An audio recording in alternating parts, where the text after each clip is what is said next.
सत संगत में हर उस्त है, मिले साधु संग प्यारिया।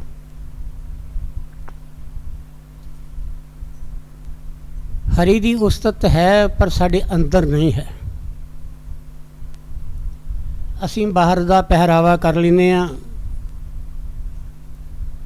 बाहर दा पहरावा बाहर ही रह जाता है, अंदर दा पहरावा जिहड़ा है वो सानू संसार सागर विचों कढेगा। कई बारी असीं की करने, गुरु दरबार च जाने हाँ दर्शन करने वास्ते।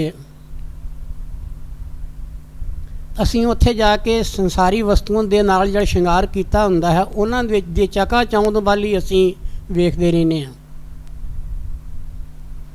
कदी अपने आप नूं तोलिया नहीं कि सतगुरु जिहड़ा है वो किस करके महान है, संसार च संत किस करके महान है, संसार च बंदगी वाला भगत किस करके महान है। असीं कदी तोलिया नहीं अपने मन में उस चीज़ नूं, इस करके साडे अंदर जागृति नहीं आ रही। कबीर जी ने बड़ा सुंदर प्रमाण दिता है, मन दिया किसी और को तन संतन के संग। मन जिहड़ा है साडा बाहर घूमदा रहिंदा है, संकल्पां विकल्पां नूं पैदा करदा रहिंदा है, जिन्हां करके सानू ये अगले जन्म जिहड़े मिलदे रहिंदे ने। और जदों मन साडा जिहड़ा है संकल्पां विकल्पां विच है तो फिर साडा गल की जन्म मरण दा सिलसिला किवें रुकेगा। मन कित्थे होना चाहिए है, मन संसारी वस्तुओं में नहीं होना चाहिए। किस करके गुरु नूं शंगारिया है, किस करके दरबार नूं शंगारिया है। शंगार तो अपने मन का करना है, किस तरीके नाल असी बंदगी का पहरावा पाउणा है। असी अपने हिरदे अंदरों कपट कढ़ के पहरावा काहदा पाउणा है, सेवा दा, सिमरन दा। ये दो चीज़ां ने जिहड़ियां सानू संसार विचों तारनगियां। और संसार दे विच सानू फसाउण वास्ते माया ने अनेकां डंबर रचे हुए हैं। कदम कदम उत्ते माया अनेकां रूप धारण करके सानू डराउंदी है, सानू गल की करदी है, संसार च तोड़दी है। पर गुरु समर्थ प्यार होवे, गुरु दे दा ध्यान अंदर वसिया होवे ते जीव जिहड़ा है इस संसार दी माया दी दलदल विचों भी पार हो जाता है। क्यों? ये संसार की जिहड़ी दलदल है यदि बाबत पंजवीं पातशाह गुरु अर्जन देव महाराज ने लिखिया सी, जिन्हों आपां रोज़ रह रास के रूप में पढ़ते हाँ। पंकज मोह पग नहीं चाले, जहाँ देखा ता हम डूबे वाले। कहते ने की करा मैं, गुरु पंजवीं पातशाही महाराज फरमाउंदे हन, कहते ने मैं की करा, पंकज मोह पग नहीं चाले। कहते ने मेरा पैर जड़ा खुब गया है माया रूपी जिलन दे विच, ते इस मोह रूपी जिलन विच मेरा पैर फसिया होया है। जदों मैं अपने अंदर झाती मार के ध्यान किया, जै देखा विचार आई साडे अंदर, तै हम डूबी वाले। कहते मैं विचार की कि मैं तो डुबदा ही जा रहा, मैं तो निकलना सी। इस करके जिन्ना चिर किसी तत्ववेता महापुरख की संगत विच मन ना दिता जाए, मन दिया किसी और को तन संतन के संग। कहत कबीरा कोरी गजी कासे, कैसे लागे रंग। कोरा कपड़ा बाहरों लिया के बाजार विचों, जे उसनूं असी कोरे कपड़े रंग देना चाहिए तो प्यारी साध संगत पहला सानू कोरे कपड़े विचों कोर कढ़नी पेगी। जिन्ना चिर असी कोरे कपड़े चों कोर नहीं कढ़दे उन्ना चिर वो रंग साफ नज़र नहीं आएगा, डब खड़बा हो जाएगा। वो जिवें प्रमाण दिंदे ने, धोबी का कुत्ता ना घर दा ना घाट दा। कहते ना तो गुरु स्थान जोगा रहा ते ना ही वो संसार जोगा रहा। वो दोनों के काम तो गल की वो विगड़ गया। इस करके मन के उत्ते असी सवारी करनी है। जिवें घोड़े उत्ते सवारी करके घोड़े दी जिहड़ियां वागां ने अपने हाथ 'च रखते हैं, इस तरह ही प्यारी साध संगत असी की करना है, असी मन रूपी घोड़े उत्ते सवार हो के ते की करना है, सतगुर की कृपा मंगी, सतगुर के कोलों कृपा मंगी ਐ ਸਤਿਗੁਰੂ ਮੇਰੇ ਤੇ ਦਇਆ ਕਰ, ਮਿਹਰ ਕਰ, ਮੇਰਾ ਮਨ ਜਿਹੜਾ ਆਪਣੇ ਚਰਨਾਂ ਵਿੱਚ ਲਾ ਕੇ ਰੱਖ। ਸਤਿਗੁਰ ਦੀ ਸੰਗਤ ਹੋਈ, ਸਤਿਗੁਰ ਨੇ ਆਪਣਾ ਰੂਪ ਦੇ ਦਿੱਤਾ। ਜਿਸ ਵੇਲੇ ਸਤਿਗੁਰ ਦੀ ਸੰਗਤ ਹੋਈ, ਸਤਿਗੁਰ ਨੇ ਆਪਣਾ ਰੂਪ ਦੇ ਦਿੱਤਾ, ਤੇ ਬਾਕੀ ਫਿਰ ਕਿਸੇ ਗੱਲ ਦੀ ਲੋੜ ਨਹੀਂ, ਬਾਕੀ ਕਿਸੇ ਗੱਲ ਦੀ ਥੋੜ ਵੀ ਨਹੀਂ ਹੈ। ਇਸ ਕਰਕੇ ਪਿਆਰੀ ਸਾਧ ਸੰਗਤ, ਪਹਿਲੀ ਪੌੜੀ ਹੈ ਪ੍ਰਥਮ ਭਗਤੀ ਸੰਤਨ ਕਰ ਸੰਗਾ, ਦੂਸਰ ਰਤ ਮਮ ਕਥਾ ਪ੍ਰਸੰਗਾ। ਇਹ ਦੋ ਤਰ੍ਹਾਂ ਦੀ ਭਗਤੀ ਜਿਹੜੀ ਹੈ ਆਈ ਹੈ। ਅੱਜ ਆਓ ਇੱਥੇ ਵਿਚਾਰ ਕਰੀਏ, ਇਸੇ ਉੱਤੇ ਵਿਚਾਰ ਕਰਕੇ ਸੰਸਾਰ ਸਾਗਰ ਨੂੰ ਤਰਨਾ ਹੈ। ਮਹਾਂਪੁਰਖ ਕੀ ਕਹਿ ਰਹੇ ਹਨ?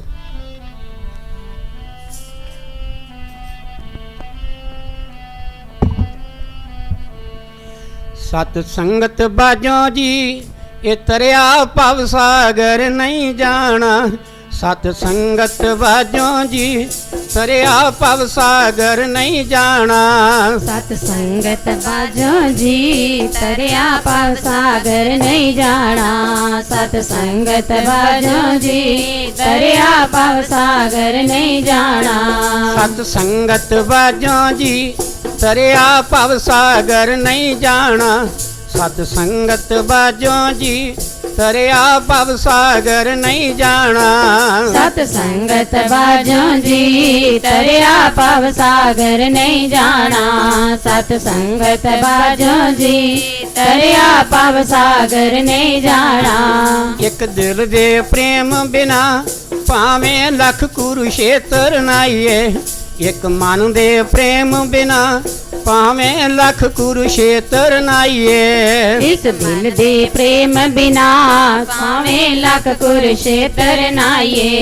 ਇਸ ਮਨ ਦੇ ਪ੍ਰੇਮ ਬਿਨਾ ਭਾਵੇਂ ਲੱਖ ਕੁਰੂਸ਼ੇਤਰ ਨਾਈਏ। ਵਿੱਚ ਬਹਿ ਕੇ ਜੰਗਲਾਂ ਦੇ ਭਾਵੇਂ ਲੱਖਾਂ ਤਾੜੀਆਂ ਲਾਈਏ। ਵਿੱਚ ਬਹਿ ਕੇ ਜੰਗਲਾਂ ਦੇ ਭਾਵੇਂ ਲੱਖਾਂ ਤਾੜੀਆਂ ਲਾਈਏ। ਵਿੱਚ ਬਹਿ ਕੇ ਜੰਗਲਾਂ ਦੇ ਭਾਵੇਂ ਲੱਖਾਂ ਤਾੜੀਆਂ ਲਾਈਏ। ਵਿੱਚ ਬਹਿ ਕੇ ਜੰਗਲਾਂ ਦੇ ਭਾਵੇਂ ਲੱਖਾਂ ਤਾੜੀਆਂ ਲਾਈਏ। ਇਹਨਾਂ ਫੋਕਿਆਂ ਕਰਮਾਂ ਨੇ ਮੋਖ ਦਾ ਰਸਤਾ ਨਹੀਂ ਵਿਖਾਉਣਾ।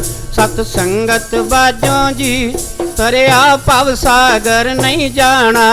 ਸਤ ਸੰਗਤ ਬਾਝੋਂ ਜੀ ਤਰਿਆ ਭਵ ਸਾਗਰ ਨਹੀਂ ਜਾਣਾ। ਸਤ ਸੰਗਤ ਬਾਝੋਂ ਜੀ ਤਰਿਆ ਭਵ ਸਾਗਰ ਨਹੀਂ ਜਾਣਾ।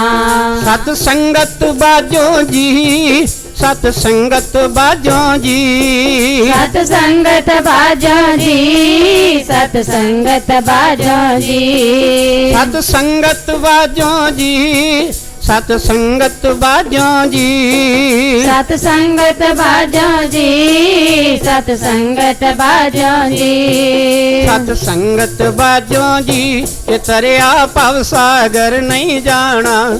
ਸਤ ਸੰਗਤ ਬਾਝੋਂ ਜੀ ਤਰਿਆ ਭਵ ਸਾਗਰ ਨਹੀਂ ਜਾਣਾ। ਸਤ ਸੰਗਤ ਬਾਝੋਂ ਜੀ ਤਰਿਆ ਭਵ ਸਾਗਰ ਨਹੀਂ ਜਾਣਾ। ਸਤ ਸੰਗਤ ਬਾਝੋਂ ਜੀ ਤਰਿਆ ਭਵ ਸਾਗਰ ਨਹੀਂ ਜਾਣਾ।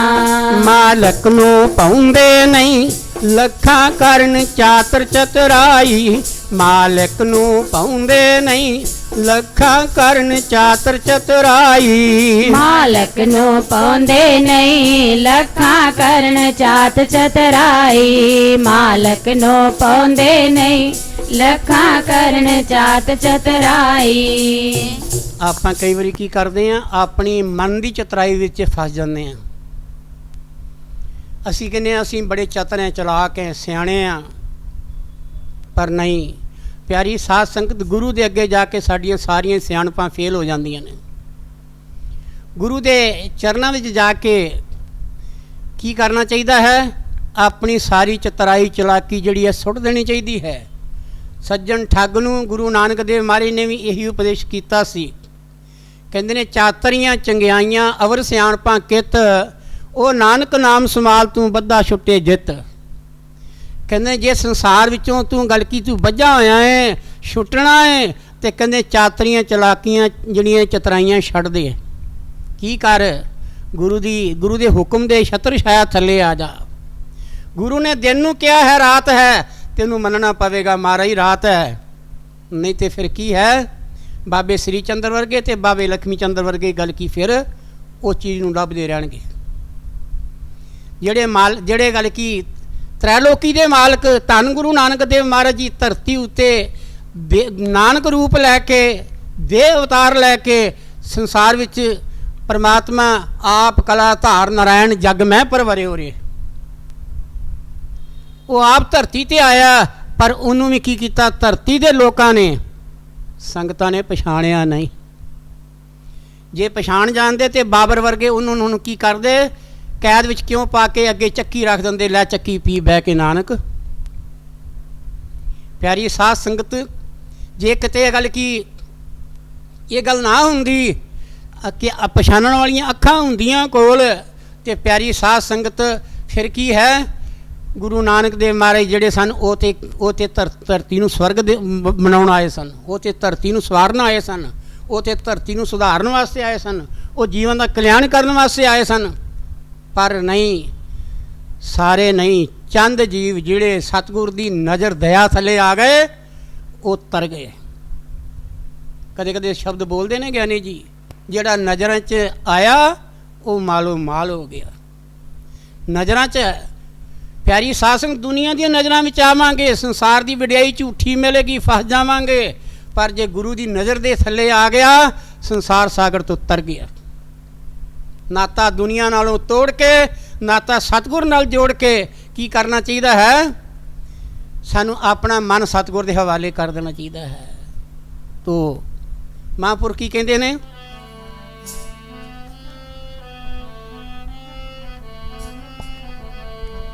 मालक नू पाउंदे नहीं लखां करन चातर चतराई, मालक नू पाउंदे नहीं लखां करन चातर चतराए, मालक नू पाउंदे नहीं लखां करन चात चतराई, मालक नू पाउंदे नहीं लखां करन चात चतराई।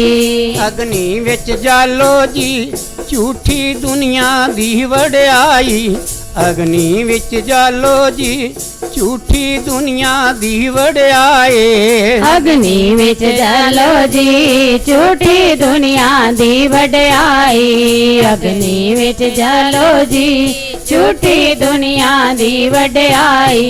अग्नि विच जालो जी, अग्नि विच जालो जी, अग्नि विच जालो जी, अग्नि विच जालो जी, अग्नि विच जालो जी झूठी दुनिया दी वडियाई, अग्नि विच जालो जी झूठी दुनिया दी वडियाई, अग्नि विच जालो जी झूठी दुनिया दी वडियाई, अग्नि विच जालो जी झूठी दुनिया दी वडियाई। रह जान हंकारी जी ओथे पौंदा मान निमाना, सत संगत बाजों जी तरिया भव सागर नहीं जाना, सत संगत बाजों जी तरिया भव सागर नहीं जाना, सत संगत बाजों जी तरिया भव सागर नहीं जाना, सत संगत बाजों जी तरिया भव सागर नहीं जाना, सत संगत बाजों जी तरिया भव सागर नहीं जाना, सत संगत बाजों जी तरिया भव सागर नहीं जाना, सत संगत बाजों जी तरिया भव सागर नहीं जाना। सासां दी पूंजी जी पुरुष दे नफे लई हथ आई, स्वासां दी पूंजी जी पुरुष दे नफे लई हथ आए, स्वासां दी पूंजी जी पुरुष दे नफे लई हथ आई, स्वासां दी पूंजी जी पुरुष दे नफे लई हथ आई, स्वासां दी पूंजी जी पुरुष दे नफे लई हथ आई, स्वासां दी पूंजी जी पुरुष दे नफे लई हथ आए, स्वासां दी पूंजी जी पुरुष दे नफे लई हथ आई, स्वासां दी पूंजी जी पुरुष दे नफे लई हथ आई। ये उम्र अमोलक है किसने विषयां दे विच लाई, ਇਹ ਉਮਰ ਅਮੋਲਕ ਹੈ ਇਸਨੇ ਵਿਸ਼ਿਆਂ ਦੇ ਵਿੱਚ ਲਾਏ। ਇਹ ਉਮਰ ਅਮੋਲਕ ਹੈ ਇਸਨੇ ਵਿਸ਼ਿਆਂ ਦੇ ਵਿੱਚ ਲਾਈ। ਇਹ ਉਮਰ ਅਮੋਲਕ ਹੈ ਇਸਨੇ ਵਿਸ਼ਿਆਂ ਦੇ ਵਿੱਚ ਲਾਈ। ਇਹ ਉਮਰ ਅਮੋਲਕ ਹੈ ਇਸਨੇ ਵਿਸ਼ਿਆਂ ਦੇ ਵਿੱਚ ਲਾਈ। ਇਹ ਉਮਰ ਅਮੋਲਕ ਹੈ ਇਸਨੇ ਵਿਸ਼ਿਆਂ ਦੇ ਵਿੱਚ ਲਾਈ। ਇਹ ਉਮਰ ਅਮੋਲਕ ਹੈ ਇਸਨੇ ਵਿਸ਼ਿਆਂ ਦੇ ਵਿੱਚ ਲਾਈ। ਇਹ ਉਮਰ ਅਮੋਲਕ ਹੈ ਇਸਨੇ ਵਿਸ਼ਿਆਂ ਦੇ ਵਿੱਚ ਲਾਈ। ਪਾਪਾਂ ਦਾ ਭਰਿਆ ਜੀ ਇੱਕ ਦਿਨ ਡੁੱਬ ਜਾਊ ਤੁਲਾ ਪੁਰਾਣਾ। ਸਤ ਸੰਗਤ ਬਾਝੋਂ ਜੀ ਤਰਿਆ ਭਵ ਸਾਗਰ ਨਹੀਂ ਜਾਣਾ। ਸਤ ਸੰਗਤ ਬਾਝੋਂ ਜੀ ਤਰਿਆ ਭਵ ਸਾਗਰ ਨਹੀਂ ਜਾਣਾ। ਸਤ ਸੰਗਤ ਬਾਝੋਂ ਜੀ ਤਰਿਆ ਭਵ ਸਾਗਰ ਨਹੀਂ ਜਾਣਾ। ਪਿਆਰੀ ਸਾਧ ਸੰਗਤ, ਇਹ ਬੇੜਾ ਸਰੀਰ ਦਾ ਜਿਹੜਾ ਹੈ, ਜ਼ਿੰਦਗੀ ਦਾ ਬੇੜਾ, ਇਹ ਅਸੀਂ ਸੰਸਾਰ ਰੂਪੀ ਸਮੁੰਦਰ ਦੇ ਵਿੱਚ ਸੁੱਟ ਦਿੱਤਾ ਹੈ। ਬਚਪਨ ਲੰਘਿਆ, ਡੁਬਕੀਆਂ ਮਾਰਦਿਆਂ ਮਾਰਦਿਆਂ ਹੋਸ਼ ਆਈ, ਜਵਾਨੀ ਅਵਸਥਾ ਵਿੱਚ ਆ ਗਿਆ। ਪਰ ਕੀ ਹੋਇਆ, ਇਸ ਸੰਸਾਰ ਸਾਗਰ ਵਿੱਚੋਂ ਕੀ ਕੀਤਾ, 5 ਡਾਕੂ ਨਾਲ ਲੱਗ ਗਏ। ਕਾਮ ਦੇ ਨਸ਼ੇ ਵਿੱਚ, ਕ੍ਰੋਧ ਦੇ ਨਸ਼ੇ ਵਿੱਚ, ਲੋਭ ਦੇ ਨਸ਼ੇ ਵਿੱਚ, ਹੰਕਾਰ ਦੇ ਨਸ਼ੇ ਵਿੱਚ ਇਹਦਾ ਮਨ ਜਿਹੜਾ ਸੀ ਠਹਿਰ ਗਿਆ, ਇਹਨੂੰ ਘੇਰਾ ਪਾ ਲਿਆ। ਕਿਉਂ? ਜਿਸ ਦੇਹ ਨੂੰ ਲੈ ਕੇ ਆਏ ਉਸ ਦੇਹ ਦੇ ਨਾਲ ਹੀ ਇਹ ਜੀਵ, ਇਹ 5 ਚੀਜ਼ਾਂ ਆਈਆਂ ਨੇ। ਮਹਾਰਾਜ ਜੀ ਗੁਰੂ ਅਰਜਨ ਦੇਵ ਜੀ ਕਹਿੰਦੇ ਨੇ, ਇਸ ਦੇਹ ਅੰਦਰ 5 ਚੋਰ ਵਸੇ, ਕਾਮ ਕ੍ਰੋਧ ਲੋਭ ਮੋਹ ਹੰਕਾਰਾ। ਉਹ ਕੀ ਕਰਦੇ ਨੇ? ਕਹਿੰਦੇ ਨੇ ਕਿ ਇਸ ਦੇਹ ਦੇ ਅੰਦਰ ਇਹ 5 ਡਾਕੂ ਨੇ। ਤੋ ਕਹਿੰਦੇ ਨੇ ਕਰਦੇ ਕੀ ਨੇ? ਅੰਮ੍ਰਿਤ ਲੂਟੇ। ਕਹਿੰਦੇ ਨੇ ਕਿ ਇਹਦੀ ਅੰਮ੍ਰਿਤ ਰੂਪੀ ਜਿਹੜੀ ਉਮਰ ਹੈ ਇਸ ਨੂੰ ਲੁੱਟੀ ਜਾ ਰਹੇ ਨੇ। ਅੰਮ੍ਰਿਤ ਲੂਟੇ, ਪਰ ਕਹਿੰਦੇ ਮਨ ਮੁਖ ਨਹੀਂ ਬੂਝੈ। ਕਹਿੰਦੇ ਜਿਹੜਾ ਮਨ ਆਪਣੇ ਮਨ ਦੇ ਅਧੀਨ ਹੈ, ਗੁਰੂ ਦੇ ਵਚਨ ਤੋਂ ਉਲਟ ਹੈ, ਕਹਿੰਦੇ ਅੰਮ੍ਰਿਤ ਲੂਟੇ ਮਨ ਮੁਖ ਨਹੀਂ ਬੂਝੇ। ਕਹਿੰਦੇ ਉਹ ਬੁੱਝ ਨਹੀਂ ਸਕਦਾ ਜਿਹੜਾ ਗੁਰੂ ਦੇ ਉਲਟ ਹੈ। ਜਿਹਨੇ ਗੁਰੂ ਤੋਂ ਮਨ ਖਿੱਚ ਲਿਆ ਹੈ, ਆਪਣੀ ਮਨਮਤੀ ਨਾਲ ਚੱਲਦਾ ਹੈ। ਜਿਹੜਾ ਮਨਮਤੀ ਨਾਲ ਚੱਲਦਾ ਉਹਦਾ ਨਾਂ ਰੱਖਿਆ ਗੁਰੂ ਸਾਹਿਬਾਂ ਨੇ ਮਨਮੁਖ।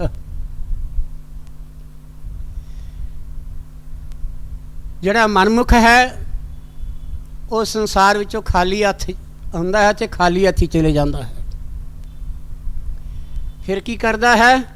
ਉਹ ਜਾਣ ਲੱਗਿਆਂ ਆਪਣਾ ਨੁਕਸਾਨ ਕਰਕੇ ਜਾਂਦਾ ਹੈ। ਕੀ ਨੁਕਸਾਨ ਕਰਕੇ ਜਾਂਦਾ ਹੈ? 84 ਲੱਖ ਜੂਨ ਵਿੱਚੋਂ ਇੱਕ ਕੀਮਤੀ ਦੇਹੀ ਮਨੁੱਖਾ ਦੇਹੀ ਹੈ ਜਿਹੜੀ ਮਿਲੀ ਹੈ, ਉਸ ਨੂੰ ਕੀ ਕਰਦਾ ਹੈ? ਇਸ ਸੰਸਾਰ ਵਿੱਚ ਰੋੜ ਕੇ ਚਲੇ ਜਾਂਦਾ ਹੈ। ਇਸ ਤੋਂ ਵੱਡਾ ਹੋਰ ਦੁੱਖ ਕੋਈ ਨਹੀਂ, ਇਸ ਤੋਂ ਵੱਡਾ ਘਾਟਾ ਵੀ ਕੋਈ ਨਹੀਂ। ਘਾਟਾ ਕਦੋਂ ਆ ਜੀਵ ਨੂੰ ਪੈਂਦਾ? ਕਹਿੰਦੇ ਨੇ ਘਾਟਾ ਉਸ ਵੇਲੇ ਪੈਂਦਾ ਹੈ ਜਦੋਂ ਕੀ ਹੈ, ਇਹਦੇ ਸਵਾਸ ਜਿਹੜੇ ਨੇ ਮਾਲਕ ਦੇ ਸਿਮਰਨ ਤੋਂ ਬਿਰਥਾ ਜਾਂਦੇ ਨੇ। ਕਹਿੰਦੇ ਨੇ ਉਦੋਂ ਇਹਨੂੰ ਘਾਟਾ ਹੈ। ਵਾਧਾ ਕਦੋਂ ਪੈਂਦਾ ਹੈ? ਜਦੋਂ ਇਹਨੂੰ ਇਹਦਾ ਮਿਲਾਪ ਮਹਾਂਪੁਰਖਾਂ ਨਾਲ ਹੁੰਦਾ ਹੈ। ਸੰਤਾਂ ਮਹਾਂਪੁਰਖਾਂ ਦੀ ਸੰਗਤ ਵਿੱਚ ਜਾ ਕੇ ਆਪਣੇ ਮਨ ਨੂੰ ਰੱਖਦਾ ਹੈ। ਉਹਦੇ ਵਿੱਚ ਜਾ ਕੇ ਆਪਣੇ ਮਨ ਦੀ ਤੇ ਸਤਿਗੁਰ ਦੇ ਜਾਂ ਮਹਾਂਪੁਰਖਾਂ ਦੇ ਵਚਨ ਦੀ ਛਾਣਬੀਣ ਕਰਦਾ, ਤੁਲਨਾ ਕਰਦਾ ਹੈ। ਮੈਂ ਕਿੰਨਾ ਕੁ ਪਾਪੀ ਹਾਂ ਤੇ ਮੈਂ ਕਿੰਨਾ ਕੁ ਪੁੰਨੀ ਹਾਂ, ਇਹ ਆਪਣੇ ਵਿਚਾਰ ਕਰਦਾ ਹੈ। ਇਹਨੂੰ ਹੋਸ਼ ਫੇਰ ਆਉਂਦੀ ਹੈ। ਤੇ ਜੇ ਇਹਦਾ ਵਪਾਰ ਅੰਧਾ ਹੈ ਸੰਸਾਰ ਵਿੱਚ, ਪਿਆਰੀ ਸਾਧ ਸੰਗਤ, ਇਹ ਸੰਸਾਰ ਰੂਪੀ ਘੋਰ ਸਮੁੰਦਰ ਦੇ ਵਿੱਚ ਜਾ ਕੇ ਮਨ ਦੇ ਅਧੀਨ ਹੋ ਕੇ ਇਹ ਲੁੱਟਿਆ ਜਾਏਗਾ। ਇਸ ਕਰਕੇ ਅਸੀਂ ਸੰਸਾਰ ਵਿੱਚ ਆ ਕੇ ਕੀ ਕਰਨਾ ਹੈ? ਆਪਣੇ ਜੀਵਨ ਨੂੰ ਅਮਲੀ ਜਾਮੇ ਵਿੱਚ ਲਿਆਉਣਾ ਹੈ। ਇਹ ਨਹੀਂ ਹੈ ਪੜ੍ਹ ਦਿੱਤਾ ਤੇ ਸਾਡਾ ਬੇੜਾ ਪਾਰ ਹੋ ਜਾਏਗਾ, ਜਾਂ ਸੁਣ ਲਿਆ ਹੈ ਤੇ ਇੱਕ ਕੰਨੋਂ ਸੁਣਿਆ ਦੂਜੀ ਕੰਨੀ ਕੱਢ ਦਿੱਤਾ ਹੈ ਤੇ ਮਨ 'ਚ ਵਿਚਾਰ ਆਇਆ ਕਿ ਸਾਡਾ ਬੇੜਾ ਪਾਰ ਹੋ ਜਾਏਗਾ। ਇੱਥੇ ਮਾਰੇ ਕਹਿੰਦੇ ਹਨ,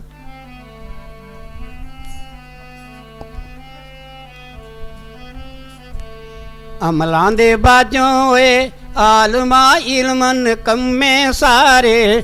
ਅਮਲਾਂ ਦੇ ਬਾਝੋਂ ਓਏ ਆਲਮਾ ਇਲਮਨ ਕੰਮੇ ਸਾਰੇ। ਅਮਲਾਂ ਦੇ ਬਾਝੋਂ ਏ ਆਲਮਾ ਇਲਮਨ ਕੰਮੇ ਸਾਰੇ। ਸਾਰੇ ਅਮਲਾਂ ਦੇ ਬਾਝੋਂ ਵੇ ਜ਼ਾਲਮਾਂ ਇਲਮ ਨਿਕੰਮੇ ਸਾਰੇ ਅਮਲਾਂ ਦੇ ਬਾਝੋਂ ਓਏ ਆਲਮਾਂ ਇਲਮ ਨਿਕੰਮੇ ਸਾਰੇ ਅਮਲਾਂ ਦੇ ਬਾਝੋਂ ਓਏ ਆਲਮਾਂ ਇਲਮ ਨਿਕੰਮੇ ਸਾਰੇ ਅਮਲਾਂ ਦੇ ਬਾਝੋਂ ਵੇ ਆਲਮਾਂ ਇਲਮ ਨਿਕੰਮੇ ਸਾਰੇ ਅਮਲਾਂ ਦੇ ਬਾਝੋਂ ਵੇ ਆਲਮਾਂ ਇਲਮ ਨਿਕੰਮੇ ਸਾਰੇ ਕੋਈ ਅਮਲ ਕਮਾਲੈ ਤੂੰ ਜੇ ਜਸ ਲੈਣਾ ਹਰੀ ਦੁਆਰੇ ਕੋਈ ਅਮਲ ਕਮਾਲੈ ਤੂੰ ਜੇ ਜਸ ਲੈਣਾ ਹਰੀ ਦੁਆਰੇ ਕੋਈ ਅਮਲ ਕਮਾਲੈ ਤੂੰ ਜੇ ਜਸ ਲੈਣਾ ਹਰੀ ਦਵਾਰੇ ਕੋਈ ਅਮਲ ਕਮਾਲੈ ਤੂੰ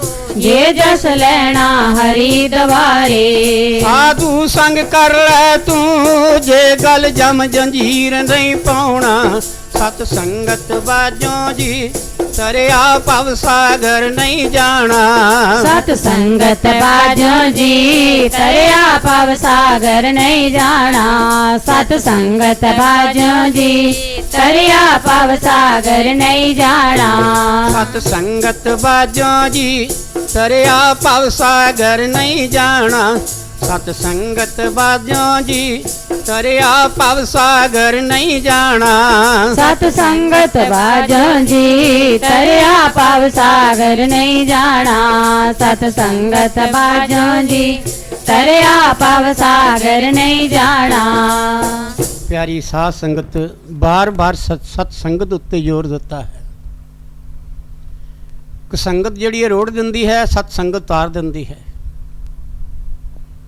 ਮਨਮੁਖ ਜਿਹੜਾ ਹੈ ਉਹ ਕੁਸੰਗਤ ਦਿੰਦਾ ਹੈ ਤੇ ਜੇ ਇਹ ਮਨਮੁਖ ਦੀ ਕੁਸੰਗਤ ਵਿੱਚ ਆ ਗਿਆ ਤੇ ਫਿਰ ਕੀ ਹੈ ਇਹਦਾ ਬੇੜਾ ਡੁੱਬ ਜਾਏਗਾ ਔਰ ਮਹਾਂਪੁਰਖ ਜਿਹੜੇ ਨੇ ਜਗ੍ਹਾ ਜਗ੍ਹਾ ਫਿਰ ਕੇ ਪੈਦਲ ਚੱਲ ਕੇ ਪ੍ਰਚਾਰ ਕਰਕੇ ਕੀ ਕਰਦੇ ਨੇ ਉਹ ਆਪਣੇ ਕਰਮ ਦਾ ਢੰਡੋਰਾ ਦੇ ਕੇ ਸੰਸਾਰ ਸਾਗਰ ਵਿੱਚੋਂ ਜੀਵਨ ਨੂੰ ਕੱਢਣ ਵਾਸਤੇ ਆਉਂਦੇ ਹਨ ਤੇ ਉਹ ਸੰਸਾਰ ਸਾਗਰ ਵਿੱਚੋਂ ਆ ਕੇ ਕੀ ਕਰਦੇ ਨੇ ਉਹ ਢੰਡੋਰਾ ਕਾਹਦਾ ਦਿੰਦੇ ਨੇ ਭਈ ਕਰਮ ਐਸਾ ਕਰ ਜਿਸ ਕਰਮ ਨੇ ਤੈਨੂੰ ਸੰਸਾਰ ਸਾਗਰ ਚੋਂ ਛਡਾਉਣਾ ਹੈ ਪਿਆਰੀ ਸਾਧ ਸੰਗਤ ਇਤਿਹਾਸ ਭਰੇ ਹੋਏ ਨੇ ਸੰਸਾਰ ਵਿੱਚ ਗ੍ਰੰਥ ਜਿਹੜੇ ਨੇ ਭਰੇ ਪਏ ਨੇ ਸੰਸਾਰ ਦੇ ਅੰਦਰ 6ਵੀਂ ਪਾਤਸ਼ਾਹੀ ਗੁਰੂ ਹਰਗੋਬਿੰਦ ਸਾਹਿਬ ਮਹਾਰਾਜ ਜੀ ਉਹਨਾਂ ਦੀ ਸੰਗਤ ਕੀਤੀ ਭਾਈ ਵਸਾਵੇ ਨੇ ਉਹ ਕਿੱਥੋਂ ਦਾ ਰਹਿਣ ਵਾਲਾ ਸੀ ਪਿਆਰੀ ਸਾਧ ਸੰਗਤ ਉਹ ਬਲਕ ਬੁਖਾਰੇ ਵੱਲ ਦਾ ਰਹਿਣ ਵਾਲਾ ਸੀ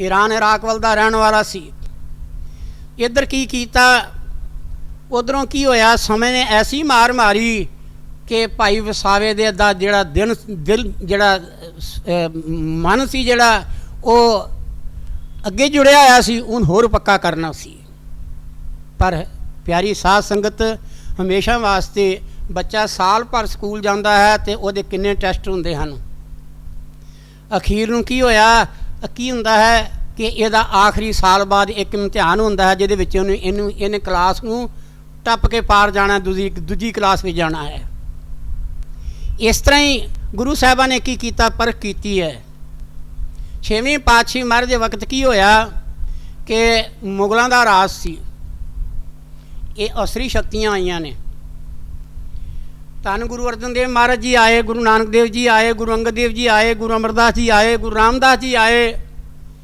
ਤੇ ਉਹਨਾਂ ਤੋਂ ਬਾਅਦ 6ਵੀਂ ਪਾਤਸ਼ਾਹੀ ਗੁਰੂ ਹਰਗੋਬਿੰਦ ਸਿੰਘ ਮਹਾਰਾਜ ਦਾ ਰਾਜ ਆਇਆ ਧਰਤੀ ਉੱਤੇ ਗੁਰੂ ਘਰ ਵਿੱਚ ਰਾਜ ਆਇਆ ਦੁਨੀਆ ਦੇ ਦਿਲਾਂ ਤੇ ਛਾਉਣ ਦਾ ਪਰ ਉਧਰੋਂ ਅਸਰੀ ਸ਼ਕਤੀਆਂ ਜਿਹੜੀਆਂ ਸਨ ਉਹ ਕੀ ਸਨ ਮੁਗਲਾਂ ਦੀਆਂ ਸ਼ਕਤੀਆਂ ਜਿਹੜੀਆਂ ਬੜੀਆਂ ਵੱਧ ਗਈਆਂ ਉਹਨਾਂ ਅਤਿਆਚਾਰ ਕਰਨੇ ਸ਼ੁਰੂ ਕਰ ਦਿੱਤੇ ਹਿੰਦੂਆਂ ਉੱਤੇ ਹਿੰਦੂਆਂ 'ਤੇ ਅਤਿਆਚਾਰ ਕਰਨੇ ਸ਼ੁਰੂ ਕਰ ਦਿੱਤੇ ਤੇ ਗੁਰੂ ਸਾਹਿਬਾਂ ਨੂੰ ਕੀ ਕੀਤਾ ਕਿ ਉਹ ਖਬਰਾਂ ਮਿਲਣੀਆਂ ਸ਼ੁਰੂ ਹੋ ਗਈਆਂ ਗੁਰੂ ਸਾਹਿਬਾਂ ਨੇ ਹੁਕਮ ਕਰਤਾ ਸਾਰੀ ਸੰਗਤ ਨੂੰ ਇਕੱਠ ਕਰਕੇ ਉਹਨਾਂ ਨੇ ਕੀ ਕੀਤਾ ਸਭ ਤੋਂ ਪਹਿਲਾਂ ਅਕਾਲ ਤਖਤ ਜਿਹੜਾ ਸੀ ਉਹ ਤਿਆਰ ਕੀਤਾ ਕਹਿੰਦੇ ਭਗਤੀ ਦੇ ਨਾਲ ਰਾਜਨੀਤੀ ਵੀ ਚੱਲੇਗੀ ਜੇ ਭਗਤੀ ਨਾਲ ਹੈ ਨਿਰੀ ਭਗਤੀ ਜਿਹੜੀ ਹੈ ਕਾਮਯਾਬ ਨਹੀਂ ਹੋਵੇਗੀ ਇਹ ਸਮਾਂ ਹੀ ਐਸਾ ਆਇਆ ਹੈ ਨਾਲ ਰਾਜਨੀਤੀ ਚੱਲੇਗੀ ਰਾਜਨੀਤੀ ਵਾਸਤੇ ਉਹਨਾਂ ਕੀ ਕੀਤਾ ਹੈ ਕਿ ਦਰਬਾਰ ਸਾਹਿਬ ਤੋਂ ਬਾਹਰ ਸਾਹਮਣੇ ਕੀ ਕੀਤਾ ਉਹਨਾਂ ਨੇ ਇੱਕ ਸਥਾਨ ਤਿਆਰ ਕੀਤਾ ਜਿਹਦਾ ਨਾਂ ਅਕਾਲ ਤਖਤ ਰੱਖਿਆ ਉੱਥੇ ਬਹਿ ਕੇ ਮਤਾ ਪਾਸ ਕੀਤਾ ਜਾਂਦਾ ਸੀ। ਮਹਾਰਾਜ ਨੇ ਮਤਾ ਕੀ ਪਾਸ ਕੀਤਾ? ਆਪ ਉਹਨਾਂ ਨੇ ਮੀਰੀ ਤੇ ਪੀਰੀ ਦੀਆਂ 2 ਕਿਰਪਾਨਾਂ ਪਹਿਨੀਆਂ। ਹੁਣ ਤੁਸੀਂ ਆਖੋਗੇ ਸੰਤ ਹੈ ਸੰਸਾਰ ਵਿੱਚ, ਇਹਨਾਂ ਨੂੰ ਸ਼ਾਸਤਰਾਂ ਦੀ ਕੀ ਲੋੜ ਸੀ? ਪਰ ਪਿਆਰੀ ਸਾਧ ਸੰਗਤ, ਸ਼ਾਸਤਰ ਤੇ ਭਗਵਾਨ ਨੂੰ ਵੀ ਚੁੱਕਣਾ ਪੈ ਗਿਆ। ਹਾਲਾਂ ਮਹਾਂਭਾਰਤ ਦਾ ਯੁੱਧ ਹੋਣਾ ਸੀ। ਯੁੱਧ ਹੋਣ ਤੋਂ ਪਹਿਲਾਂ ਨਿਯਮ ਬੰਨੇ ਗਏ ਕਿ ਕਿਹੜੇ ਕਿਹੜੇ ਨਿਯਮ ਹੋਣੇ ਚਾਹੀਦੇ ਨੇ ਯੁੱਧ ਵਿੱਚ। ਉੱਥੇ ਕੀ ਹੈ, ਭਗਵਾਨ ਕ੍ਰਿਸ਼ਨ ਦੇ ਕੋਲ ਜਾ ਕੇ ਪਹਿਲਾਂ ਉਹਨਾਂ ਨੇ ਫਿਰ ਫਰਿਆਦ ਕੀਤੀ, ਮਾਰੇ ਸਾਨੂੰ ਸ਼ਕਤੀ ਦਿਓ, ਤੁਸੀਂ ਕਿੱਧਰ ਹੋ? ਤੇ ਭਗਵਾਨ ਕ੍ਰਿਸ਼ਨ ਨੇ ਵੰਡ ਕਰ ਦਿੱਤੀ। ਕਹਿੰਦੇ ਇੱਕ ਪਾਸੇ ਮੈਂ ਹੱਥਾਂ ਸ਼ਸਤਰ ਨਹੀਂ ਚੁੱਕਾਂਗਾ ਤੇ ਦੂਜੇ ਪਾਸੇ ਮੇਰੀ ਚਤਰੰਗਣੀ ਸੈਨਾ ਹੋਵੇਗੀ, ਜਿਹੜੀ ਸ਼ਸਤਰ ਨਾਲ ਉਹ ਲੈਸ ਹੋਵੇਗੀ। ਦੁਰਯੋਧਨ ਨੂੰ ਤੇ ਅਰਜਨ ਨੂੰ ਦੋਨਾਂ ਨੂੰ ਸੁਣਾ ਦਿੱਤਾ।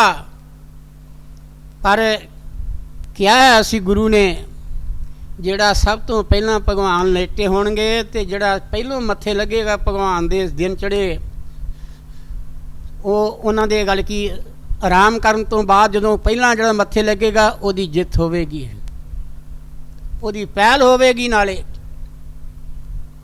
ਪਿਆਰੀ ਸਾਧ ਸੰਗਤ, ਦੁਰਯੋਧਨ ਰਾਤ ਨੂੰ ਹੀ ਜਾ ਕੇ ਭਗਵਾਨ ਕ੍ਰਿਸ਼ਨ ਦੇ ਸਿਰਹਾਣੇ ਬਹਿ ਗਿਆ। ਜਿੱਧਰ ਸਿਰ ਸੀ ਉੱਧਰ ਬਹਿ ਗਿਆ। ਕਿਉਂ ਬੈਠਾ? ਅੰਦਰ ਭਾਵ ਨਹੀਂ ਸੀ। ਅੰਦਰ ਭਾਵ ਕਾਹਦਾ ਸੀ? ਇਹ ਗਵਾਲਾ ਏ।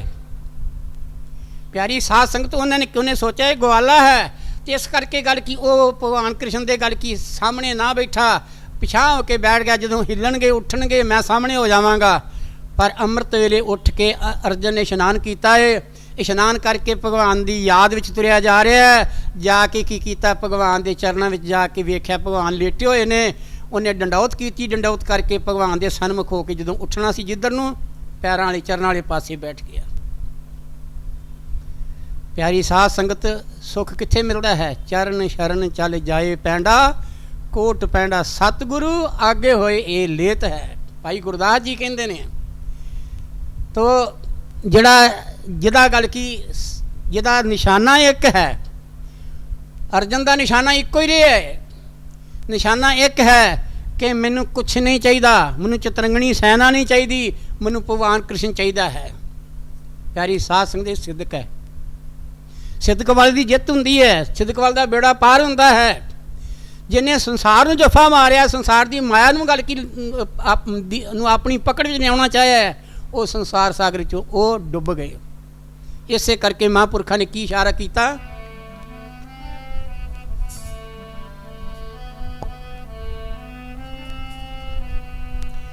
ਜਿਨ੍ਹਾਂ ਨੇ ਸਿਦਕ ਤੇਰੇ ਤੇ ਰੱਖਿਆ ਉਹਨਾਂ ਨੇ ਸਭ ਕੁਛ ਪਾਇਆ ਹੈ। ਜਿਨ੍ਹਾਂ ਨੇ ਸਿਦਕ ਤੇਰੇ ਤੇ ਰੱਖਿਆ ਉਹਨਾਂ ਨੇ ਸਭ ਕੁਛ ਪਾਇਆ ਹੈ। ਜਿਨ੍ਹਾਂ ਨੇ ਸਿਦਕ ਤੇਰੇ ਤੇ ਰੱਖਿਆ ਉਹਨਾਂ ਨੇ ਸਭ ਕੁਛ ਪਾਇਆ ਹੈ। ਜਿਨ੍ਹਾਂ ਨੇ ਸਿਦਕ ਤੇਰੇ ਤੇ ਰੱਖਿਆ ਉਹਨਾਂ ਨੇ ਸਭ ਕੁਝ ਪਾਇਆ ਹੈ। ਜਿਨ੍ਹਾਂ ਨੇ ਸਿਦਕ ਤੇਰੇ ਤੇ ਰੱਖਿਆ ਉਹਨਾਂ ਨੇ ਸਭ ਕੁਛ ਪਾਇਆ ਹੈ। ਜਿਨ੍ਹਾਂ ਨੇ ਸਿਦਕ ਤੇਰੇ ਤੇ ਰੱਖਿਆ ਉਹਨਾਂ ਨੇ ਸਭ ਕੁਛ ਪਾਇਆ ਹੈ। ਜਿਨ੍ਹਾਂ ਨੇ ਸਿਦਕ ਤੇਰੇ ਤੇ ਰੱਖਿਆ ਉਹਨਾਂ ਨੇ ਸਭ ਕੁਛ ਪਾਇਆ ਹੈ। ਜਿਨ੍ਹਾਂ ਨੇ ਸਿਦਕ ਤੇਰੇ ਤੇ ਰੱਖਿਆ ਉਹਨਾਂ ਨੇ ਸਭ ਕੁਝ ਪਾਇਆ ਹੈ। ਉਹ ਤਾਂ ਮਲਦੇ ਰਹਿ ਗਏ ਤਲੀਆਂ ਜਿਨ੍ਹਾਂ ਨੂੰ ਸਬਰ ਨਾ ਆਇਆ ਹੈ।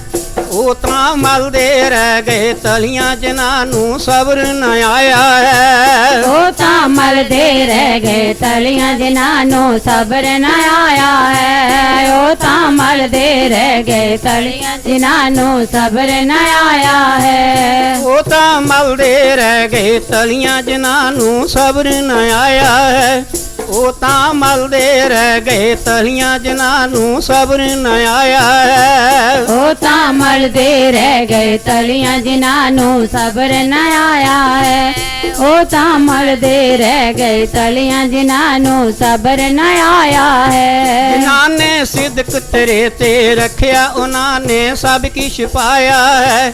ਜਿਨ੍ਹਾਂ ਨੇ ਸਿਦਕ ਤੇਰੇ ਤੇ ਰੱਖਿਆ ਉਹਨਾਂ ਨੇ ਸਭ ਕੁਛ ਪਾਇਆ ਹੈ। ਜਿਨ੍ਹਾਂ ਨੇ ਸਿਦਕ ਤੇਰੇ ਤੇ ਰੱਖਿਆ ਉਹਨਾਂ ਨੇ ਸਭ ਕੁਛ ਪਾਇਆ ਹੈ। ਜਿਨ੍ਹਾਂ ਨੇ ਸਿਦਕ ਤੇਰੇ ਤੇ ਰੱਖਿਆ ਉਹਨਾਂ ਨੇ ਸਭ ਕੁਛ ਪਾਇਆ ਹੈ। ਭਗਵਾਨ ਕ੍ਰਿਸ਼ਨ ਉੱਠੇ ਨੇ ਤੇ ਉੱਠਦਿਆਂ ਸਾਰ ਧਿਆਨ ਨਜ਼ਰ ਕਿੱਥੇ ਪਈ? ਉਹਨਾਂ ਦੀ ਨੇਤਰਾਂ ਦੀ ਰੋਸ਼ਨੀ ਜਿਹੜੀ ਸੀ ਉਹ ਅਰਜਨ ਉੱਤੇ ਪਈ। ਉਹਨੇ ਕਿਹਾ, ਅਰਜਨ ਇੰਨੀ ਜਲਦੀ ਇਸ ਵੇਲੇ? ਤੇ ਪਿਆਰੀ ਸਾਧ ਸੰਗਤ ਦੁਰਯੋਧਨ ਕਹਿੰਦਾ, ਜੀ ਮੈਂ ਤੇ ਰਾਤ ਦਾ ਹੀ ਆਇਆ ਹੋਇਆ ਹੈ। ਕਹਿੰਦੇ, ਅੱਛਾ। ਕਹਿੰਦੇ, ਤੂੰ ਰਾਤ ਦਾ ਆਇਆ ਹੈ, ਪਰ ਮੇਰਾ ਤਾਂ ਧਿਆਨ ਪਹਿਲਾਂ ਅਰਜਨ ਤੇ ਪੈ ਗਿਆ ਹੈ। ਪਰਮਾਤਮਾ ਕੀ ਕਰਦਾ ਹੈ, ਆਪਣੇ ਭਗਤ ਨੂੰ ਤਾਰਨ ਵਾਸਤੇ ਰਾਖਸ਼ੀ ਜਿਹੜੀ ਬਿਰਤੀ ਹੈ ਉਹ ਪੁੱਠੀ ਕਰ ਦਿੰਦੇ ਨੇ, ਉਹਦੀ ਬਿਰਤੀ ਪੁੱਠੀ ਕਰ ਦਿੰਦੇ ਨੇ। ਕੀ ਕੀਤਾ ਭਗਵਾਨ ਕ੍ਰਿਸ਼ਨ ਨੇ? ਕੀ ਕੀਤਾ? ਕੋਈ ਸ਼ਸਤਰ ਨਹੀਂ ਚੁੱਕਿਆ ਤੇ ਕੀ ਕੀਤਾ? ਚਤਰੰਗਣੀ ਸੈਨਾ ਦੇ ਕੇ ਵੀ। ਤੇ ਜਿੱਤ ਕਿਹਦੀ ਹੋਈ? ਅਰਜਨ ਦੀ ਜਿੱਤ ਹੋਈ, ਜਿਹੜਾ ਚਰਨਾਂ ਦਾ ਰਾਖਾ ਸੀ, ਜਿਨ੍ਹਾਂ ਨੇ ਸਿੱਧਕ ਰੱਖਿਆ ਹੋਇਆ ਸੀ, ਜਿਨ੍ਹਾਂ ਨੇ ਆਪਣੇ ਮਨ 'ਚ ਵਸਾਇਆ ਸੀ ਇਹ ਆਪ ਕਲਾ ਧਾਰ ਨਾਰਾਇਣ ਜਗ ਮੈਂ ਪਰਵਰਿ ਹੋ ਰਹੀ। ਇਹ ਕਲਾ ਧਾਰ ਕੇ ਧਰਤੀ ਉੱਤੇ ਆਇਆ ਹੈ ਤੇ ਇਹ ਆਪ ਖੇਡਾਂ ਖੇਡ ਰਿਹਾ ਹੈ। ਪਿਆਰੀ ਸਾਧ ਸੰਗਤ, ਜਿੰਨਾ ਚਿਰ ਜਦੋਂ ਸਾਡਾ ਗੱਲ ਕੀ ਨਿਸ਼ਚਾ ਜਿਹੜਾ ਇੱਕ ਸਤਿਗੁਰ ਦੇ ਉੱਤੇ ਹੈ, ਅੱਜ ਇੱਥੇ ਹੈ, ਕੱਲ੍ਹ ਨੂੰ ਹੋਰ ਕਿਤੇ ਹੈ, ਪਰਸੋਂ ਹੋਰ ਕਿਤੇ ਹੈ, ਥਾਂ ਥਾਂ 'ਤੇ ਗੱਲ ਕੀ ਕਰਦਾ ਹੈ, ਇਹ ਸੰਸਾਰ ਦੀ ਮਾਇਆ ਦੀ ਖੇਡ ਚੱਟਦਾ ਰਹਿੰਦਾ ਹੈ ਤੇ ਉਹ ਖੇਡ ਨਾਲ ਲਿਬੜਿਆ ਹੋਇਆ ਇਸ ਸੰਸਾਰ ਵਿੱਚੋਂ ਮੁੜ ਕੇ ਚਲੇ ਜਾਂਦਾ ਹੈ। ਜਿਹੜਾ ਲਿਬੜ ਹੀ ਗਿਆ, ਅਸੀਂ ਤਾਂ ਸਾਫ਼ ਹੋਣ ਵਾਸਤੇ ਆਏ ਸੀ, ਅਸੀਂ ਹੋਰ ਲਿਬੜ ਗਏ। ਪਿਆਰੀ ਸਾਧ ਸੰਗਤ, ਮਹਾਰਾਜ ਨੇ ਲਿਖਿਆ, ਤੇਰਾ ਏਕ ਨਾਮ ਤਾਰੇ ਸੰਸਾਰ। ਸਤਿਗੁਰ ਨੇ ਜਦੋਂ ਸਾਨੂੰ ਨਾਮ ਦੀ ਦਾਤ ਦੇ ਦਿੱਤੀ, ਸਾਡੇ ਹਿਰਦੇ 'ਚ ਰੱਖ ਦਿੱਤੀ, ਉਹ ਸਾਨੂੰ ਸੰਸਾਰ ਸਾਗਰ 'ਚੋਂ ਉਤਾਰ ਦੇਵੇਗਾ।